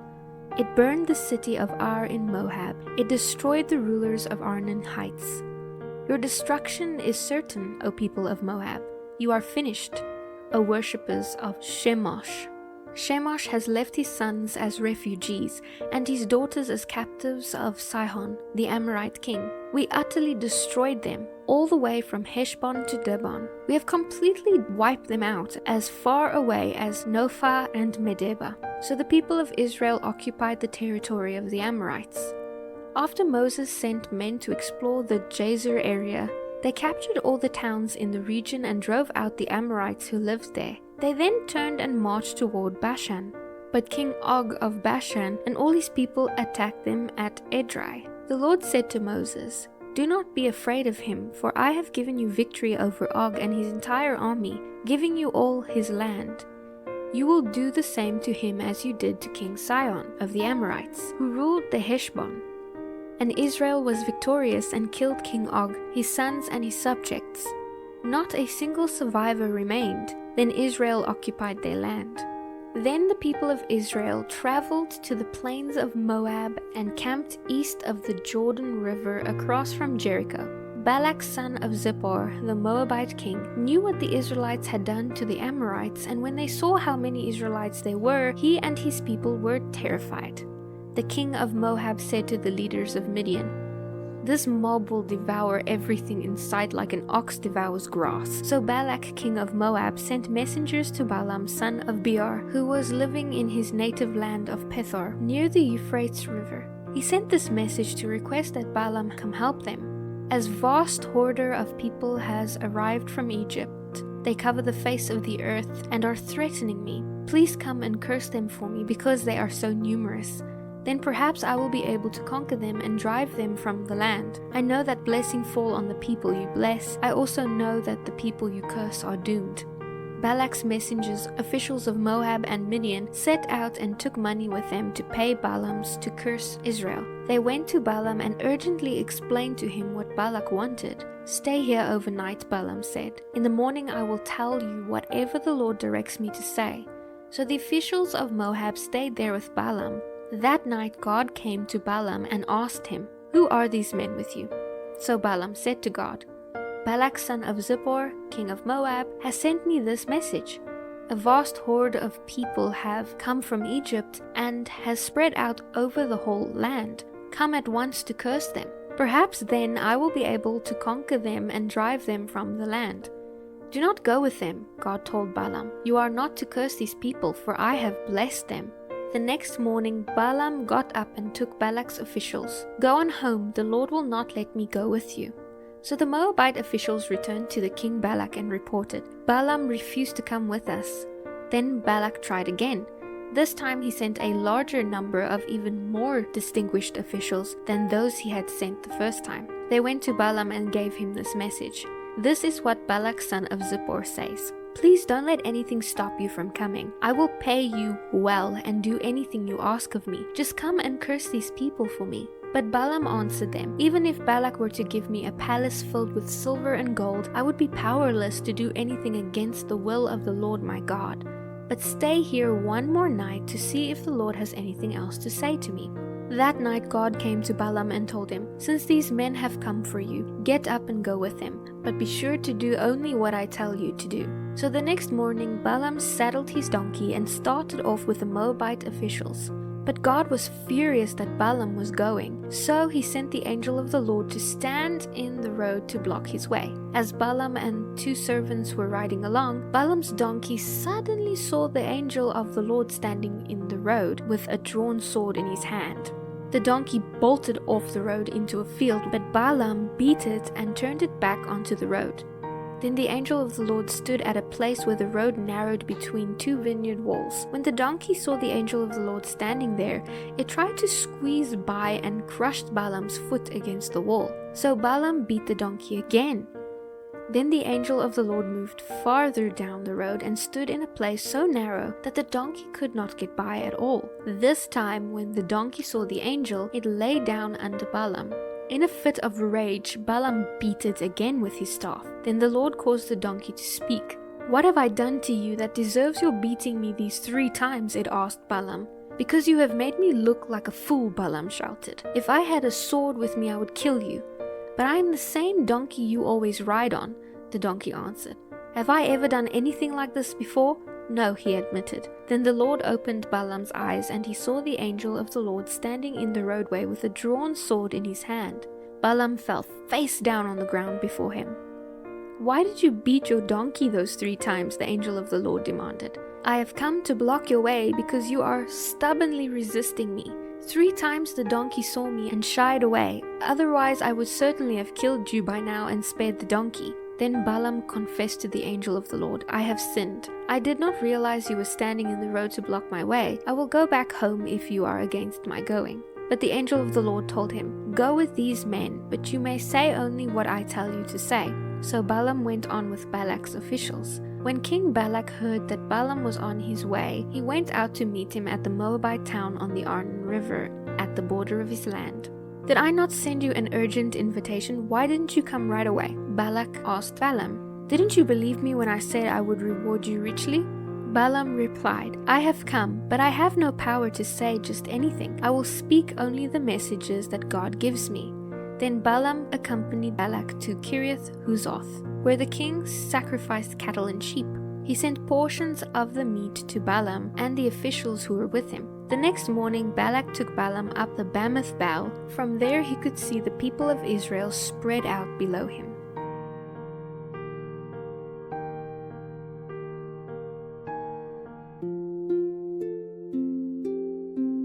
Balaam said to King Balak, "Build me 7 altars here, and prepare 7 young bulls and 7 rams for a sacrifice." Balak followed his instructions, and the 2 of them sacrificed a young bull and a ram on each altar. Then Balaam said to Balak, "Stand here by your burnt offerings, and I will go see if the Lord will respond to me. Then I will tell you whatever he reveals to me." So Balaam went alone to the top of the hill, and God met him there. Balaam said to him, "I have prepared 7 altars and have sacrificed a young bull and a ram on each altar." Then the Lord gave Balaam a message for King Balak and said, "Go back to Balak and tell him what I told you." When Balaam returned, the king was standing beside his burnt offerings with all the officials of Moab.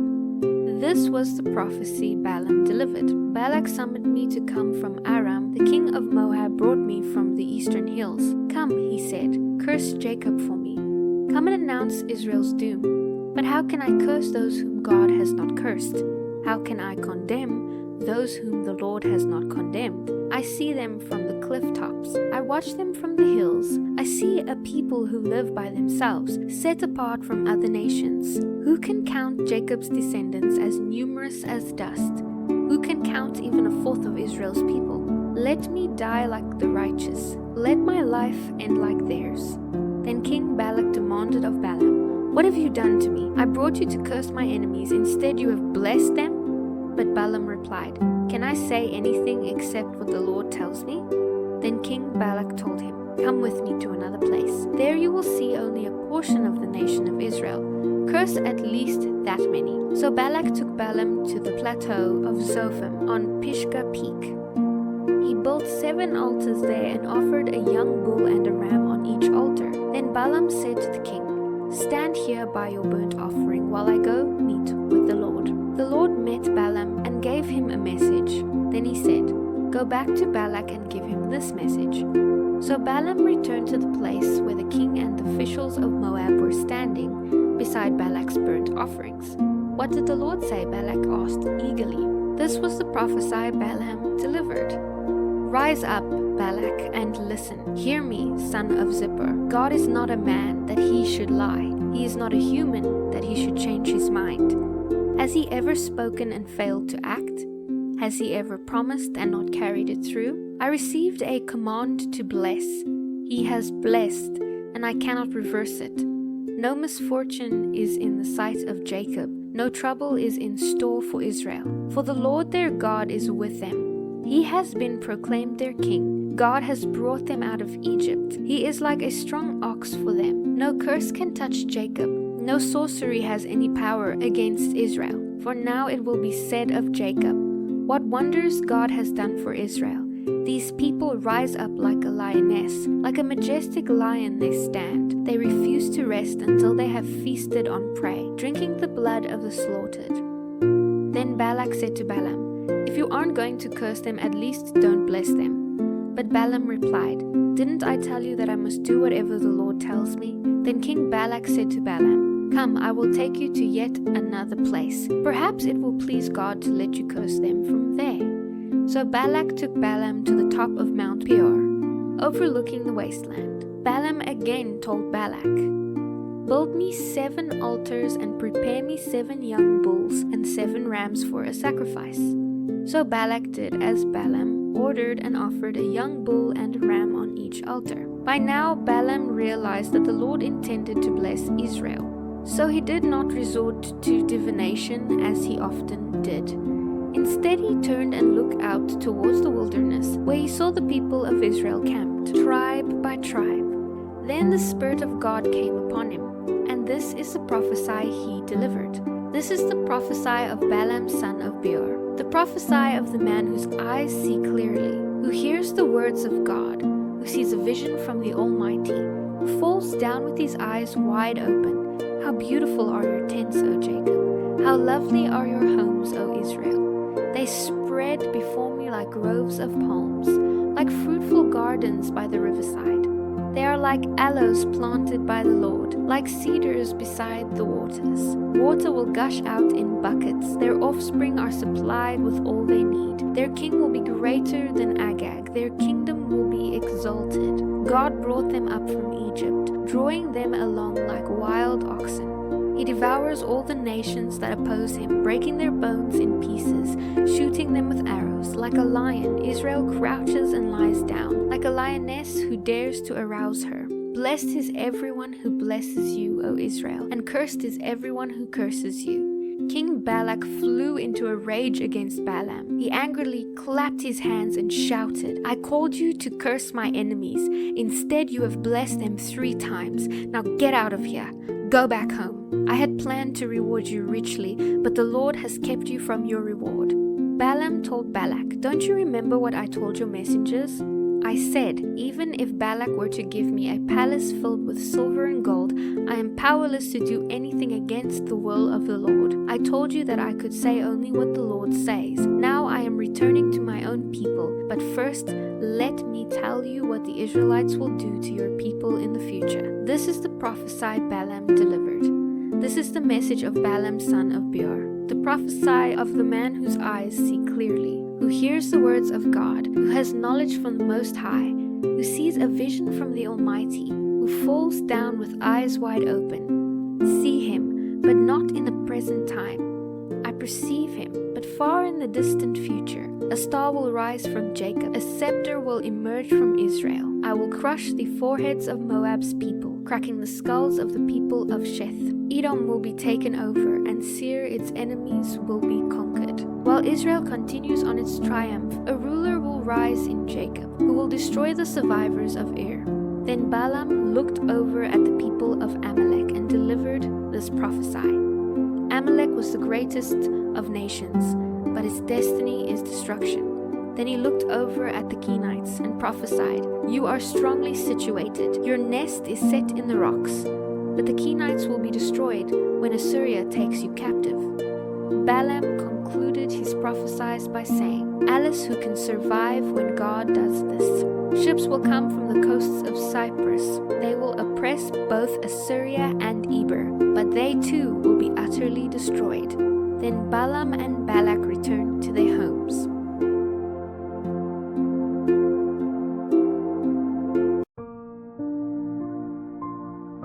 While the Israelites were camped at Acacia, some of the men defiled themselves by sleeping with a local Moabite woman. These women invited them to attend sacrifices to their gods, and soon the Israelites were feasting with them and worshipping the gods of Moab. Before long, Israel was joining in the worship of Baal of Per, causing the Lord's anger to blaze against his people. The Lord issued the following command to Moses: "Seize all the ringleaders and execute them before the Lord in broad daylight, so his fierce anger will turn away from the people of Israel." So Moses ordered Israel's judges to execute everyone who had joined in worshipping Baal of Per. Just then one of the Israelite men brought a Midianite woman into the camp, right before the eyes of Moses and all the people, as they were weeping at the entrance of the tabernacle. When Phinehas, son of Eleazar and grandson of Aaron the priest, saw this, he jumped up and left the assembly. Then he took a spear and rushed after the man into his tent. Phinehas thrust the spear all the way through the man's body and into the woman's stomach. So the plague against the Israelites was stopped, but not before 24,000 people had died. The Lord then said to Moses, "Phinehas, son of Eleazar and grandson of Aaron the priest, has turned my anger away from the Israelites by displaying passionate zeal amongst them on my behalf. So I have stopped destroying all Israel as I had intended to do in my anger. So tell him that I am making my special covenant of peace with him. In this covenant, he and his descendants will be priests for all time, because he was zealous for his God and made atonement for the people of Israel." The Israelite man killed with the Midianite woman was named Zimri, son of Salu, the leader of a family from the tribe of Simeon.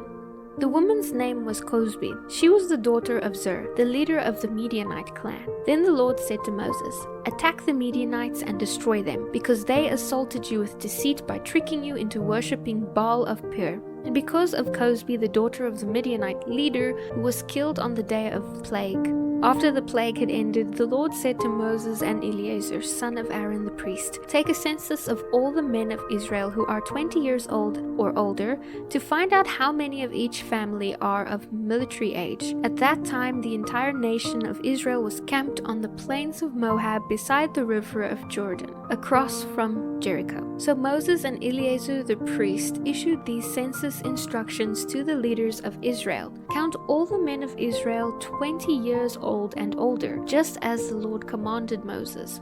This is the census record of all the descendants of Israel who came out of Egypt. These were the clans descended from Reuben, Jacob's oldest son.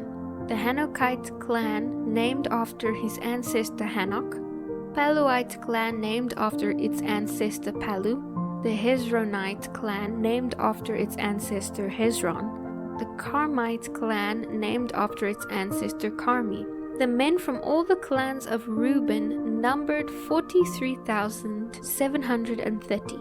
Palu was the ancestor of Eliab, and Eliab was the father of Nimwal, Dathan and Abram. This Dathan and Abram are the same community leaders who conspired with Korah against Moses and Aaron, defying the Lord. But the earth opened up and swallowed them with Korah, and 250 of their followers were destroyed that day by fire from the Lord. This served as a warning to the entire nation of Israel. However, the sons of Korah did not die that day. These were the clans descended from the sons of Simeon. The Nemulite clan, named after its ancestor Nemuel. The Jaminite clan, named after its ancestor Jamin.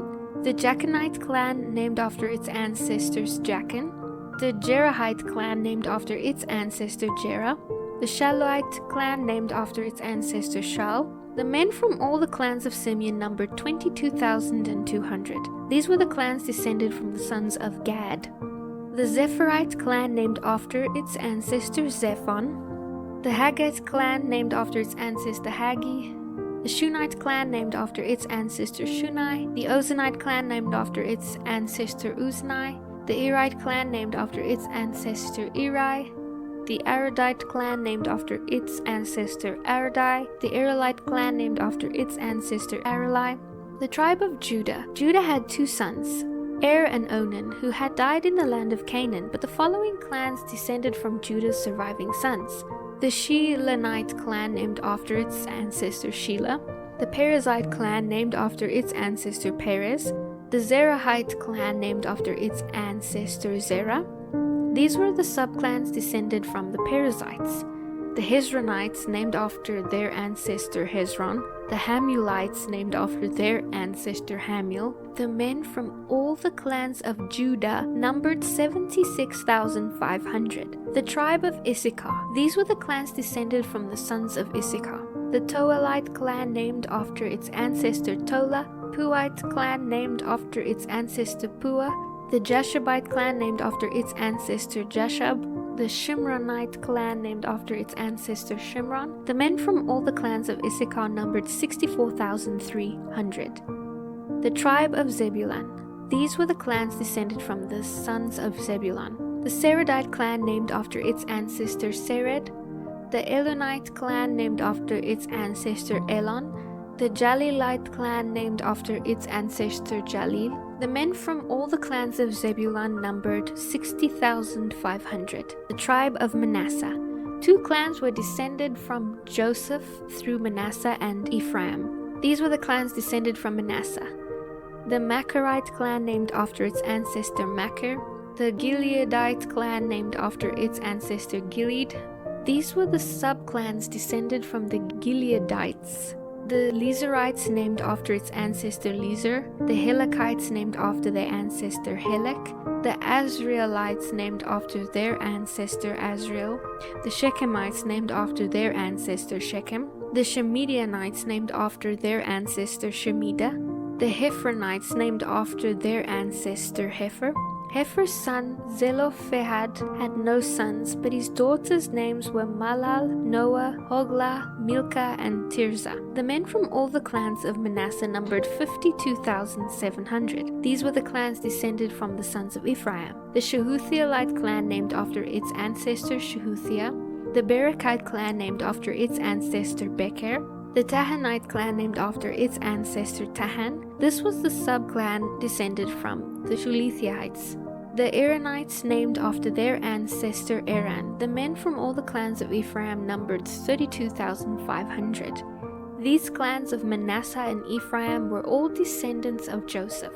These were the clans descended from the sons of Benjamin. The Beliite clan named after its ancestor Bela, the Ashbelite clan named after its ancestor Ashbel, the Ahamarite clan named after its ancestor Ahram, the Shuphamite clan named after its ancestor Shupham, the Huphamite clan named after its ancestor Hupham. These were the subclans descended from the Beleites, the Ardiites named after their ancestor Ard, the Naamites named after their ancestor Naaman. The men from all the clans of Benjamin numbered 45,600.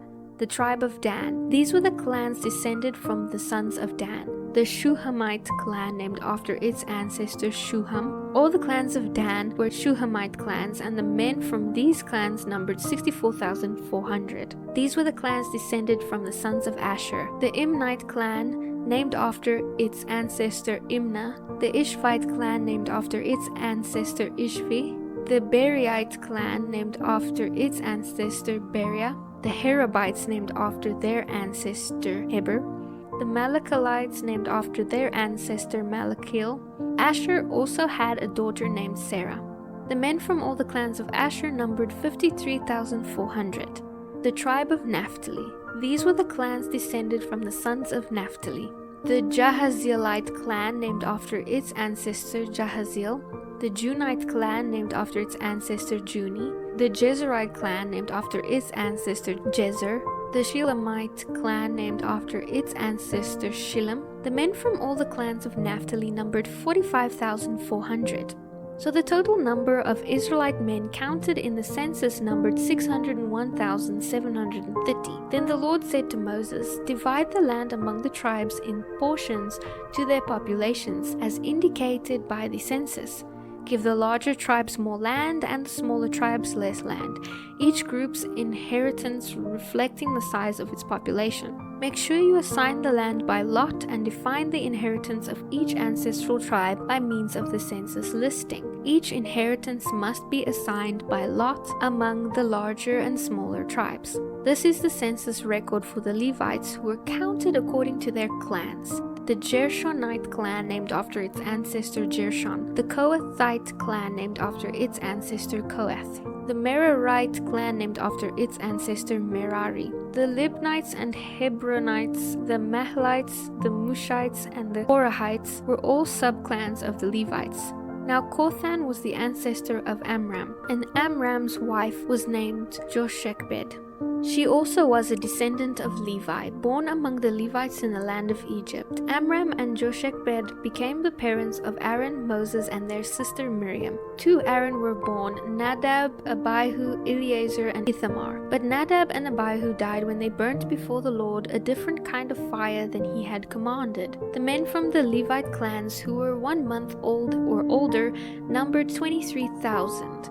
But the Levites were not included in the total census figure of the people of Israel because they were not given an inheritance of the land when it was divided among the Israelites. So these are the census figures of the people of Israel as prepared by Moses and Eleazar, the priest, on the plains of Moab beside the Jordan River across from Jericho. Not one person that was counted in the census had been among those counted in the previous census taken by Moses and Aaron in the wilderness of Sinai. For the Lord had said of them, "They will all die in the wilderness." The only exceptions were Caleb son of Jephunneh and Joshua son of Nun.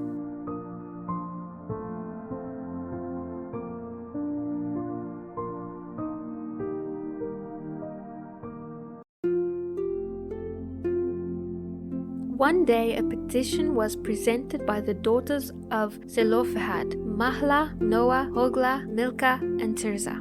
Their father, Zelophehad, was the son of Hepher, son of Gilead, son of Machir, son of Manasseh, son of Joseph. These women went and stood before Moses, Eleazar the priest, the tribal leaders, and the entire community at the entrance of the tabernacle. "Our father died in the wilderness, without leaving any sons," they said. But he was not among Korah's followers who rebelled against the Lord. He died because of his own sin. Why should the name of our father disappear just because he had no sons? Give us property along with the rest of our relatives."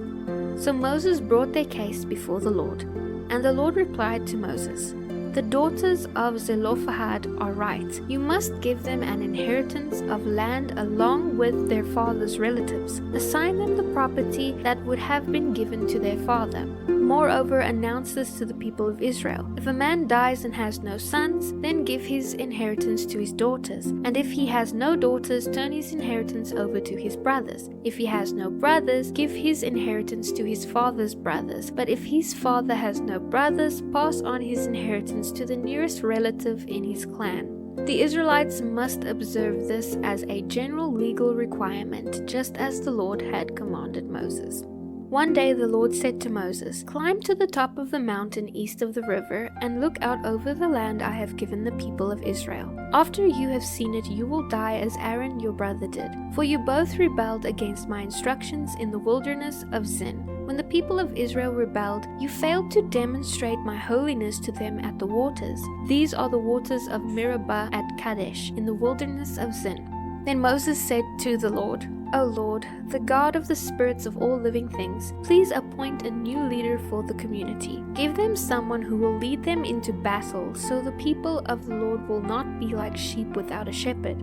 The Lord replied, "Take Joshua son of Nun, who has the Spirit in him, and lay your hands on him.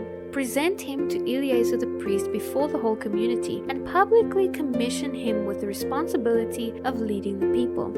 Transfer your authority to him so the whole community of Israel will obey him. When direction from the Lord is needed, Joshua will stand before Eleazar the priest, who will determine the Lord's will by means of sacred lots.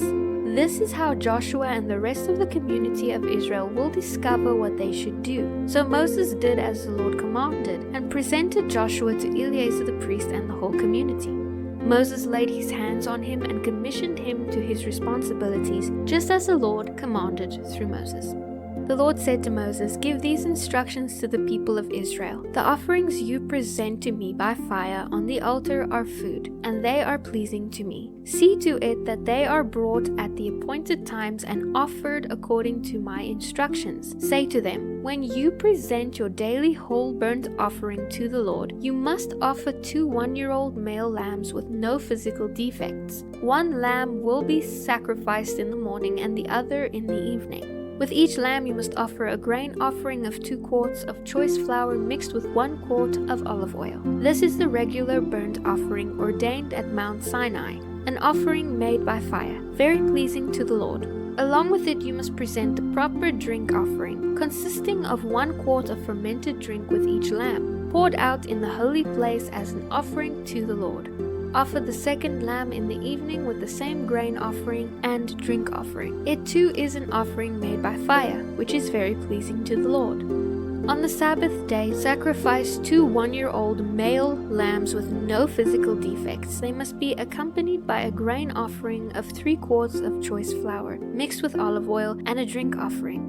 This is the whole burnt offering to be presented each Sabbath day, in addition to the regular daily burnt offering and its accompanying drink offering. On the 1st day of each month, present an extra burnt offering to the Lord of 2 young bulls, 1 ram, and 7 one-year-old male lambs, all with no physical defect. These will be accompanied by grain offerings of choice flour mixed with olive oil, 5 quarts with each bull, 3 quarts with the ram, and 2 quarts with each lamb. This burnt offering must be presented by fire, and it will be very pleasing to the Lord. You must also give a drink offering with each sacrifice, 2 quarts of wine with each bull, 2 quarts and a half pints for the ram, and 1 quart for each lamb. Present this monthly burnt offering on the 1st day of each month throughout the year. Also, on the 1st day of each month, you must offer 1 male goat for a sin offering to the Lord. This is in addition to the regular daily burnt offering and its accompanying drink offering. On the appointed day in the early spring, you must celebrate the Lord's Passover. On the following day, a joyous 7-day festival will begin, but no bread made with yeast may be eaten. On the 1st day of the festival, you must call a sacred assembly of the people. none of your regular work may be done on that day. You must present as a burnt offering to the Lord 2 young bulls, 1 ram, and 7 one-year-old male lambs, all with no physical defects. These will be accompanied by grain offerings of choice flour mixed with olive oil, 5 quarts with each bull, 3 quarts with the ram, and 2 quarts with each of the 7 lambs. You must also offer a male goat as a sin offering to make atonement for yourselves. You will present these offerings in addition to your regular morning sacrifices. On each of the 7 days of the festival, this is how you will prepare the food offerings to be presented by fire, very pleasing to the Lord. These will be offered in addition to the regular whole burnt offerings and drink offerings. On the 7th day of the festival, you must call another holy assembly of the people. None of your regular work may be done on that day. On the first day of the festival of harvest, when you present the first of your new grain to the Lord, you must call a holy assembly of the people. None of your regular work may be done on that day. A special whole burnt offering will be offered that day, very pleasing to the Lord. It will consist of 2 young bulls, 1 ram, and 7 one-year-old male lambs. These will be accompanied by grain offerings of choice flour mixed with olive oil, 5 quarts with each bull, 3 quarts with the ram, and 2 quarts with each of the 7 lambs. Also offer 1 male goat to make atonement for yourselves. These special burnt offerings, along with their drink offerings, are in addition to the regular daily burnt offering and its accompanying grain offerings. Be sure that all the animals you sacrifice have no physical defects.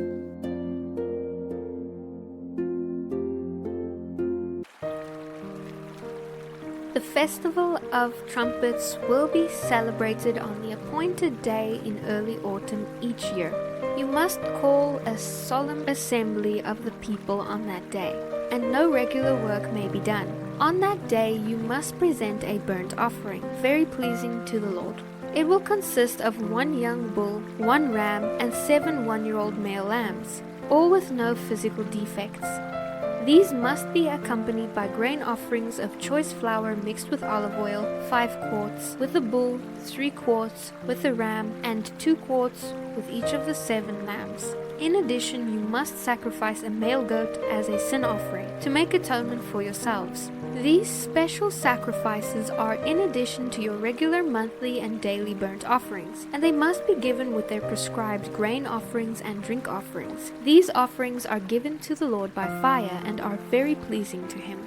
10 days later you must call another holy assembly of all the people. On that day, the Day of Atonement, the people must go without food, and no regular work may be done. You must present a burnt offering very pleasing to the Lord. It will consist of a young bull, 1 ram, and 7 one-year-old male lambs, all with no physical defects. These offerings must be accompanied by the prescribed grain offerings of choice flour mixed with olive oil, 5 quarts of choice flour with the bull, 3 quarts of choice flour with each of the 7 lambs. You must also sacrifice 1 male goat for a sin offering. This is in addition to the sin offering of atonement and the regular daily burnt offering with its grain offering and their accompanying drink offerings.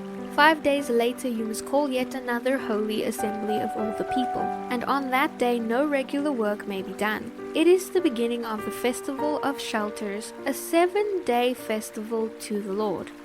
That day you must present a special whole burnt offering by fire, very pleasing to the Lord. It will consist of 13 young bulls, 2 rams, and 14 one-year-old male lambs, all with no physical defects.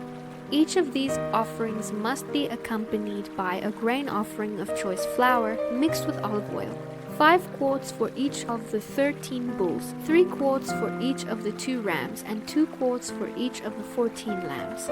You must also sacrifice a male goat as a sin offering in addition to the regular daily burnt offering, with its accompanying grain offering and drink offering. On the 2nd day of the 7-day festival, sacrifice 12 young bulls, 2 rams, and 14 one-year-old male lambs, all with no physical defects.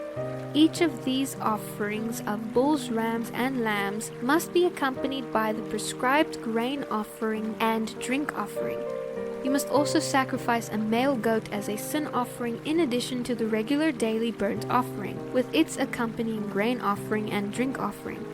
On the third day of the festival, sacrifice 11 young bulls, 2 rams, and 14 one-year-old male lambs, all with no physical defects. Each of these offerings of bulls, rams, and lambs must be accompanied by the prescribed grain offering and drink offering. You must also sacrifice a male goat as a sin offering in addition to the regular daily burnt offering, with its accompanying grain offering and drink offering. On the fourth day of the festival, sacrifice 10 young bulls, 2 rams, and 14 one-year-old male lambs, all with no physical defects. Each of these offerings of bulls, rams, and lambs must be accompanied by the prescribed grain offering and drink offering.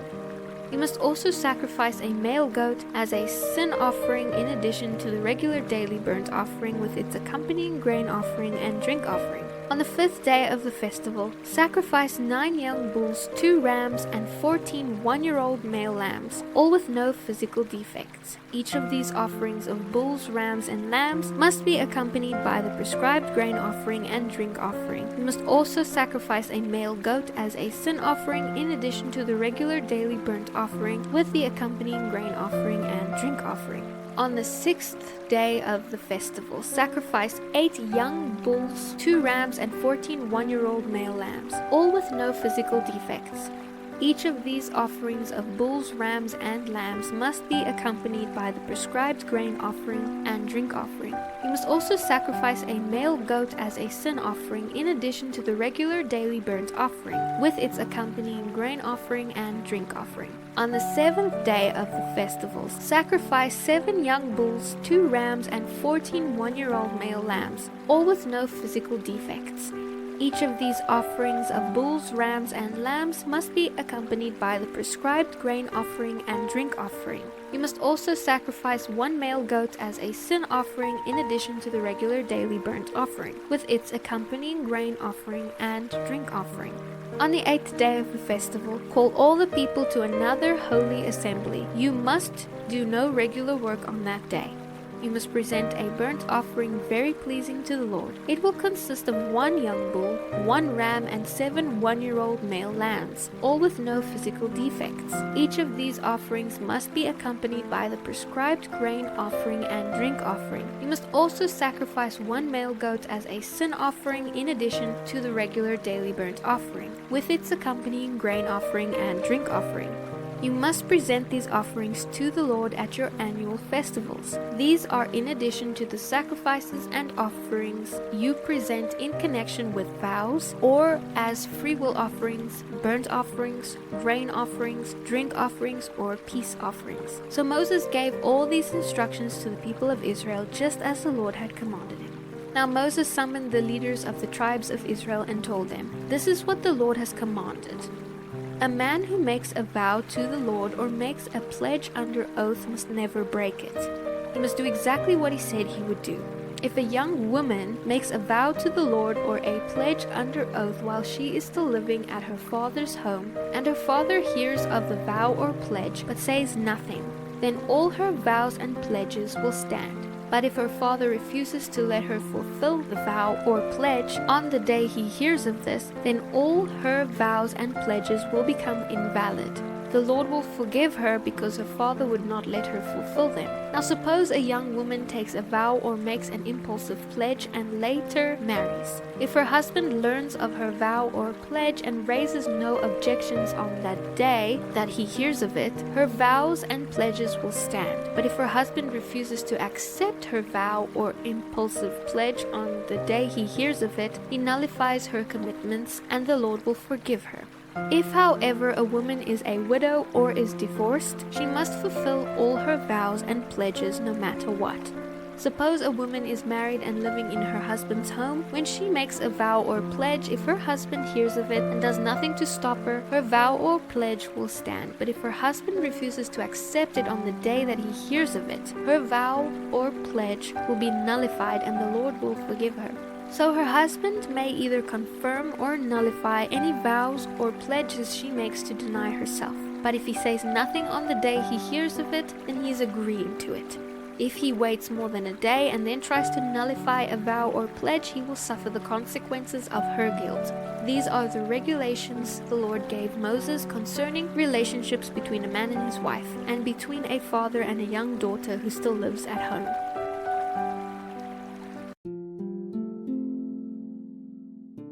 Then the Lord said to Moses, "Take vengeance on the Midianites for leading the Israelites into adultery. After that you will die and join your ancestors." So Moses said to the people, "Choose some men to fight the Lord's war of vengeance against Midian. From each tribe of Israel, send 1,000 men into battle." So they chose 1,000 men from each tribe of Israel, a total of 12,000 men armed from battle. Then Moses sent them out, 1,000 men from each tribe, and Phinehas son of Eleazar the priest led them into battle. They carried along the holy objects of the sanctuary and the trumpets for sounding the charge. They attacked Midian just as the Lord had commanded Moses, and they killed all the men. All 5 of the Midianite kings, Evi, Rechem, Zur, Hur, and Reba, died in the battle. They also killed Balaam, son of Beor, with the sword. Then the Israelite army captured the Midianite women and children and seized their cattle and flocks and all their wealth as plunder. They burned all the towns and villages where the Midianites had lived, after they had gathered the plunder and captives, both people and animals. They brought them all to Moses and Eleazar the priest, and to the whole community of Israel, which was camped on the plains of Moab beside the Jordan River, across from Jericho. Moses, Eleazar the priests, and all the leaders of the people went to meet them outside the camp.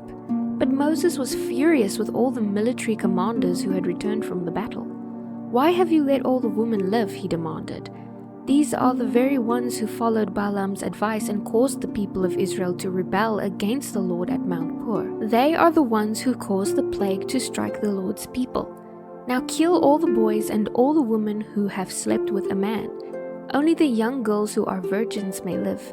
You may keep them for yourselves, and all of you who have killed anyone or touched a dead body must stay outside the camp for 7 days. You must purify yourselves and your captives on the 3rd and 7th days. Also purify all your clothing and everything made of leather, goat hair, or wood." Then Eleazar the priest said to the men who were in the battle, "The Lord has given Moses this requirement of the law. Anything made of gold, silver, bronze, iron, tin, or lead, that is metals that do not burn, must be passed through fire in order to be made ceremonially pure. These metal objects must then be further purified with the water of purification, but everything that burns must be purified by the water alone. On the 7th day you must wash your clothes and be purified. Then you may return to the camp." And the Lord said to Moses, "You and Eleazar the priest and the family leaders of each tribe are to make a list of all the plunder taken in the battle, including the people and animals. Then divide the plunder into 2 parts and give half to the men who fought the battle and half to the rest of the people. But first give the Lord his share of the captives, cattle, donkeys, sheep, and goats that belong to the army. Set apart 1 out of every 500 as the Lord's share. Give this share of their half to Eleazar the priest as an offering to the Lord. Also, take 1 of every 50 of the captives' cattle, donkeys, sheep, and goats, in the half that belongs to the people of Israel. Give this share to the Levites in charge of maintaining the Lord's tabernacle." So Moses and Eleazar the priest did as the Lord commanded Moses. The plunder remaining from the spoils that the fighting men had taken totaled to 675,000 sheep, 72,000 cattle, 61,000 donkeys, and 32,000 young girls. So the half of the plunder given to the fighting men totaled to 337,500 sheep, of which 675 were the Lord's share, 360,000 cattle, of which 72 were the Lord's share, 30,500 donkeys, of which 61 were the Lord's share, 16,000 young girls, of which 32 were the Lord's share. Moses gave all the Lord's share to Eleazar the priest, just as the Lord had directed him. The half of the plunder belonging to the people of Israel, which Moses had separated from the half belonging to the fighting men, amounted to 337,500 sheep, 36,000 cattle, 30,500 donkeys, and 16,000 young girls. From the half share given to the people, Moses took one of every 50 prisoners and animals and gave them to the Levites who maintained the Lord's tabernacle. All this was done just as the Lord had commanded Moses. Then all the military commanders came to Moses and said, "Sir, we have accounted for all the men who went out to battle under our command. Not one of us is missing. So we are presenting the items of gold we captured as an offering to the Lord from our share of the plunder: armbands, bracelets, rings, earrings, and necklaces. This will make atonement for our lives before the Lord." So Moses and Eleazar the priest received the gold from all the military commanders, all kinds of jewelry and crafted objects. In all, the gold that the commanders presented as a gift to the Lord weighed about 420 pounds. All the fighting men had taken some of the plunder for themselves. So Moses and Eleazar the priest accepted the gifts from the military commanders and brought the gold to the tabernacle, as a reminder to the Lord that the people of Israel belonged to him. Now the tribes of Reuben and Gad owned vast numbers of livestock. So when they saw that the lands of Jazer and Gilead were ideally suited for their flocks and herds, they came to Moses, Eleazar, the priests, and the other leaders of the people. They said, "Ataroth, Dibon, Jazer, Nimrah, Heshbon, Elealeh, Sebam, Nebu, and Beon, the Lord has conquered this whole area for the people of Israel. It is ideally suited for all our flocks and herds. If we have found favor with you, please let us have this land as our property, instead of giving us land across the Jordan River." "Do you mean you want to stay back here while your brothers go across and do all the fighting?" Moses asked the Reubenites and the Gadites. "Are you trying to discourage the rest of the people of Israel from going across to the land the Lord has given them? This is what your ancestors did when I sent them from Kadesh Barnea to explore the land. After they went up to the valley of Eshcol and scouted the land, they discovered the people of Israel from entering the land the Lord was giving them. Then the Lord was furious with them, and he vowed, 'Of all those I rescued from Egypt, no one who is 20 years old or older will ever see the land I solemnly promised to Abraham, Isaac, and Jacob, for they have not obeyed me completely. The only exceptions are Caleb son of Jephunneh and Kenizzite and Joshua son of Nun, for they have wholeheartedly followed the Lord.' The Lord was furious with Israel and made them wander in the wilderness for 40 years until the whole generation that sinned against him had died. But here you are, a brood of sinners, doing exactly the same thing. You are making the Lord even angrier with Israel. If you turn away from him like this and he abandons them again in the wilderness, you will be responsible for destroying this entire nation." But they responded to Moses, "We simply want to build sheepfolds for our flocks and fortified cities for our wives and children. Then we will arm ourselves and lead our fellow Israelites into battle until we have brought them safely to their inheritance. Meanwhile, our families will stay in the fortified cities we build here, so they will be safe from any attacks by the local people. We will not return to our homes until all the people of Israel have received their inheritance of land. But we do not want any of the land on the other side of the Jordan. We would rather live here on the east side where we have received our inheritance." Then Moses said, "If you keep your word and arm yourselves for the Lord's battles, and if your troops across the Jordan until the Lord has driven out his enemies, then you may return when the land is finally subdued before the Lord. You will have discharged your duty to the Lord and to the rest of the people of Israel, and the land on the east side of the Jordan will be your inheritance from the Lord. But if you fail to keep your word, then you will have sinned against the Lord, and you may be sure that your sin will find you out. Go ahead and build towns for your families and sheepfolds for your flocks, but do everything you have said." Then the people of Gad and Reuben replied, "We are your servants and will follow your instructions exactly. Our children, wives, flock, and cattle will stay here in the towns of Gilead. But sir, all who are able to bear arms will cross over to fight for the Lord, just as you have said."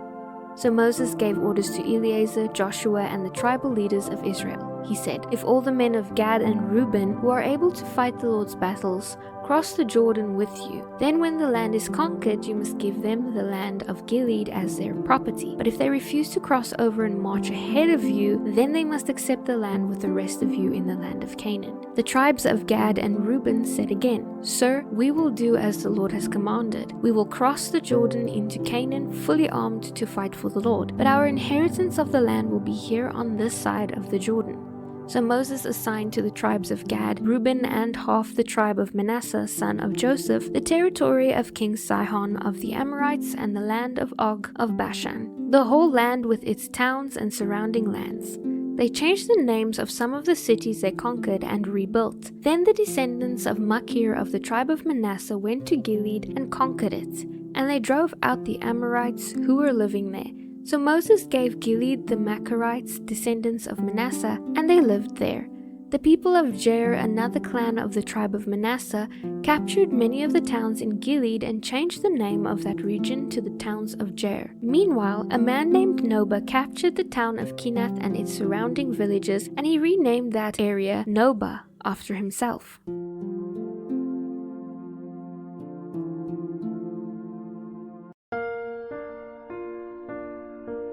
While Israel was camped beside the Jordan on the plains of Moab, across from Jericho, the Lord said to Moses, "Instruct the people of Israel to give the Levites from their property certain towns to live in, along with the surrounding pasture lands. These towns will be their homes, and the surrounding lands will provide pasture for their cattle, flocks, and other livestock. The pasture land assigned to the Levites around these towns will extend 1,500 feet from the town walls in every direction. Measure off 3,000 feet outside the town walls in every direction, east, south, west, north, with the town at the center. This area will serve as the larger pasture land for the towns. You must give the Levites 6 cities of refuge, where a person who has accidentally killed someone can flee for safety. In addition, give them 42 other towns. In all, 48 towns with the surrounding pasture land will be given to the Levites. These towns will come from the property of the people of Israel. The larger tribes will give more towns to the Levites, while the smaller tribes will give fewer. Each tribe will give in proportion to its inheritance." And the Lord said to Moses, "Say this to the people of Israel: when you cross the Jordan into the land of Canaan, designate cities of refuge for people to flee to if they have killed someone accidentally. These cities will be places of protection from a dead person's relatives who want to avenge the dead. The slayer must not be killed before being tried by the community. Designate 6 cities of refuge for yourselves, 3 on the east side of the Jordan River and 3 on the west side in the land of Canaan. These cities are for the protection of Israelites, resident foreigners, and traveling merchants. Anyone who accidentally kills someone may flee for their safety. But if someone strikes and kills another person with a piece of iron, it must be presumed to be murder, and the murderer must be executed. For if someone strikes and kills another person with a large stone, it is murder, and the murderer must be executed. The same is true for someone who strikes and kills another person with a wooden weapon. It must be presumed to be murder, and the murderer must be executed. The victim's nearest relative is responsible for putting the murderer to death. When they meet, the avenger must execute the murderer. So if in premeditated hostility someone pushes another person or throws a dangerous object and the person dies, it is murder. Or if someone angrily hits another person with a fist and the person dies, it is murder. In such cases, the victim's nearest relative must execute the murderer when they meet. But suppose someone pushes another person without premeditated hostility, or throws something that unintentionally hits another person, or accidentally drops a stone on someone, though they were not enemies, and the person dies. If this should happen, the assembly must follow these regulations in making a judgment between the slayer and the avenger, the victim's nearest relative. They must protect the slayer from the avenger, and they must send the slayer back to live in a city of refuge until the death of the high priest. But if the slayer leaves the city of refuge and the victim's nearest relative finds him outside the city limits and kills him, it will not be considered murder. The slayer should have stayed inside the city of refuge until the death of the high priest.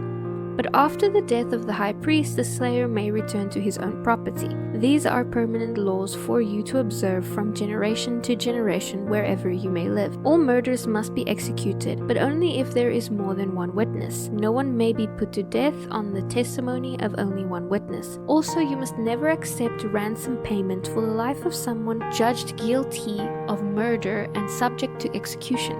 Murderers must always be put to death, and never accept a ransom payment from someone who has fled to a city of refuge, allowing the slayer to return to his property before the death of the high priest. This will ensure that the land where you live will not be polluted, for murder pollutes the land, and no atonement can be made for murder except by the execution of the murderer. You must not defile the land where you are going to live, for I live there myself. I am the Lord, who lives among the people of Israel. Then the heads of the clan of Gilead, descendants of Machir, son of Manasseh, son of Joseph, came to Moses and the family leaders of Israel with a petition. They said, "Sir, the Lord instructed you to divide the land by sacred lots among the people of Israel. You were told by the Lord to give the inheritance of our brother Zelophehad to his daughters. But if any of them marries a man from another tribe, their inheritance of the land will go with them to the tribe into which they marry. In this way, the total area of our tribal land will be reduced. Then when the year of Jubilee comes, their inheritance of land will be added to that of the new tribe, causing it to be lost forever to our ancestral tribe." So Moses gave the Israelites this command from the Lord. "The men of the tribe of Joseph are right. This is what the Lord commands concerning the daughters of Zelophehad. Let them marry anyone they like, as long as it is within their own ancestral tribe. None of the inheritance land may pass from tribe to tribe, for the inheritance of every tribe must remain fixed as it was first allotted. The daughters throughout the tribes of Israel who are in line to inherit property must marry within their tribe, so that all the Israelites will keep their ancestral property. No inheritance may pass from one tribe to another. Each tribe of Israel must hold on to its allotted inheritance of land." The daughters of Zelophehad did as the Lord commanded Moses. Mahlah, Tirzah, Hoglah, Milcah, and Noah all married cousins on their father's side. They married into the clans of Manasseh, son of Joseph. Thus their inheritance of the land remained within their ancestral tribe. These are the commands and regulations that the Lord gave to the people of Israel through Moses while they were camped on the plains of Moab beside the Jordan River across from Jericho.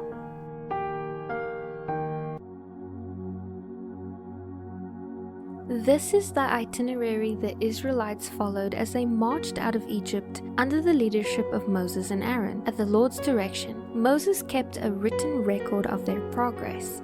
These are the stages of their march, identified by the different places they stopped along the way. They set out from the city of Ramses on the morning after the first Passover celebration in early spring. The people of Israel left defiantly, in full view of all the Egyptians. Meanwhile, the Egyptians were burying all their firstborn sons, whom the Lord had killed the night before. The Lord had defeated the gods of Egypt that night with great acts of judgment. After leaving Ramses, the Israelites set up camp at Succoth. Then they left Succoth and camped at Etham on the edge of the wilderness. They left Etham and turned back towards Pi-hahiroth opposite Baal-zephon and camped there near Migdol. They left Pi-hahiroth and crossed the Red Sea into the wilderness beyond. Then they traveled for 3 days in the Etham wilderness and camped at Marah. When they left Marah and camped at Elim, where there are 12 springs of water and 70 palm trees.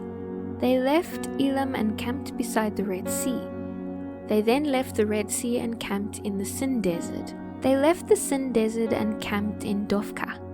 They left Dophkah and camped at Alush. They left Alush and camped at Rephidim, where there was no water for the people to drink.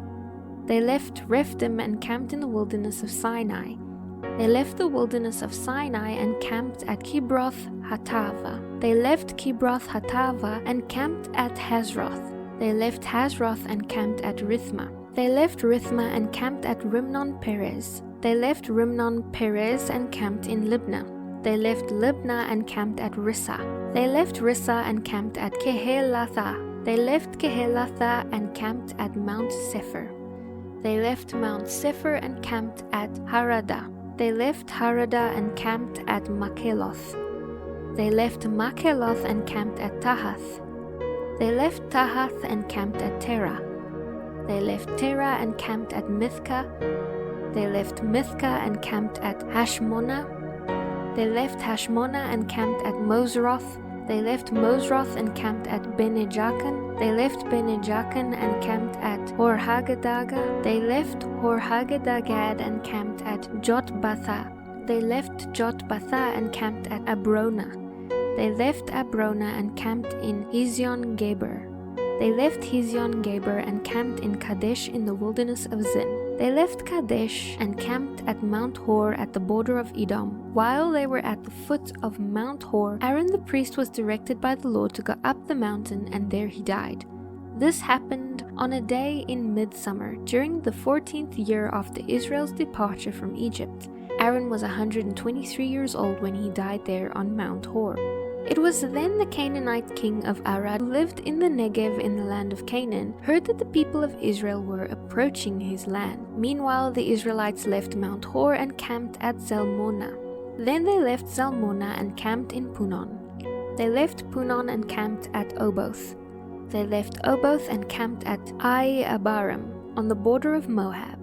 They left Ai-Abarim and camped at Dibon-Gad. They left Dibon-Gad and camped at Almon-Diblathaim. They left Almon-Diblathaim and camped in the mountains east of the river near Mount Nebo. They left the mountains east of the river and camped on the plains of Moab beside the Jordan River across from Jericho. Along the Jordan River they camped from Beth-Jeshmoth as far as Ebal-Shittim on the plains of Moab. While they were camped near the Jordan River on the plains of Moab opposite Jericho, the Lord said to Moses, "Speak to the Israelites and tell them, when you cross the Jordan River into the land of Canaan, you must drive out all the people living there. You must destroy all their carved and molten images and demolish all their pagan shrines. Take possession of the land and settle in it, because I have given it to you to occupy. You must distribute the land among the clans by sacred lot and in proportion to their size. A larger inheritance of land will be allotted to each of the larger clans, and a smaller inheritance will be allotted to each of the smaller clans. The decision of the sacred lot is final. In this way, the land will be divided among your ancestral tribes. But if you fail to drive out the people who live in the land, those who remain will be like splinters in your eye and thorns in your sides. They will harass you in the land where you live, and I will do to you what I had planned to do to them." The Lord continued to say to Moses, "Give these instructions to the Israelites. When you come into the land of Canaan, which I am giving you as your special possession, these will be the boundaries. The southern portion of your country will extend from the wilderness of Zin along the edge of Edom. The southern boundary will begin on the east at the Dead Sea. It will then run south past Scorpion Pass in the direction of Zin. Its southernmost point will be Kadesh Barnea, from which it will go to Hazar-Adar and on to Asmon. From Asmon, the boundary will turn toward the brook of Egypt and end at the Mediterranean Sea. Your western boundary will be the coastline of the Mediterranean Sea. Your northern boundary will begin at the Mediterranean Sea and run eastward to Mount Hor, then to Lebo Hamath, and on through Zedad and Ziphron to Azar-Enan. This will be your northern boundary. The eastern boundary will start at Hazar-Enan and run south to Sepham, then down to Riblah on the east side of Ain. From there, the boundary will run down along the eastern edge of the Sea of Galilee, and then along the Jordan River to the Dead Sea. These are the boundaries of your land." Then Moses told the Israelites, "This is the territory you are to divide among yourselves by sacred lot." The Lord commands that the land be divided up amongst the 9.5 remaining tribes. The families of the tribes of Reuben, Gad, and half the tribe of Manasseh have already received their inheritance of the land, on the east side of the Jordan River across from Jericho. And the Lord said to Moses, "These are the men who are to divide the land among the people. Eleazar the priest and Joshua son of Nun also enlist one leader from each tribe to help them with the task. These are the tribes and the names of the leaders. Tribe of Judah, Caleb son of Zephunah is the leader. Simeon's tribe leader is Shemuel son of Ammihud. Benjamin's tribe leader is Elidad son of Kislon. Dan's tribe leader is Buki son of Jogli. Manasseh son of Joseph's tribe leader name is Haniel son of Ephod. Ephraim son of Joseph's tribal leader is Kimuel son of Shiftan. Zebulun's tribe leader's name is Elizaphan son of Parnak. Issachar's tribe leader name is Paltiel, son of Azan. Asher's tribe leader is Ahihud, son of Shelumi. Naphtali's tribe leader is Pedahel, son of Ammihud. These are the men the Lord has appointed to oversee the dividing of the land of Canaan among the Israelites.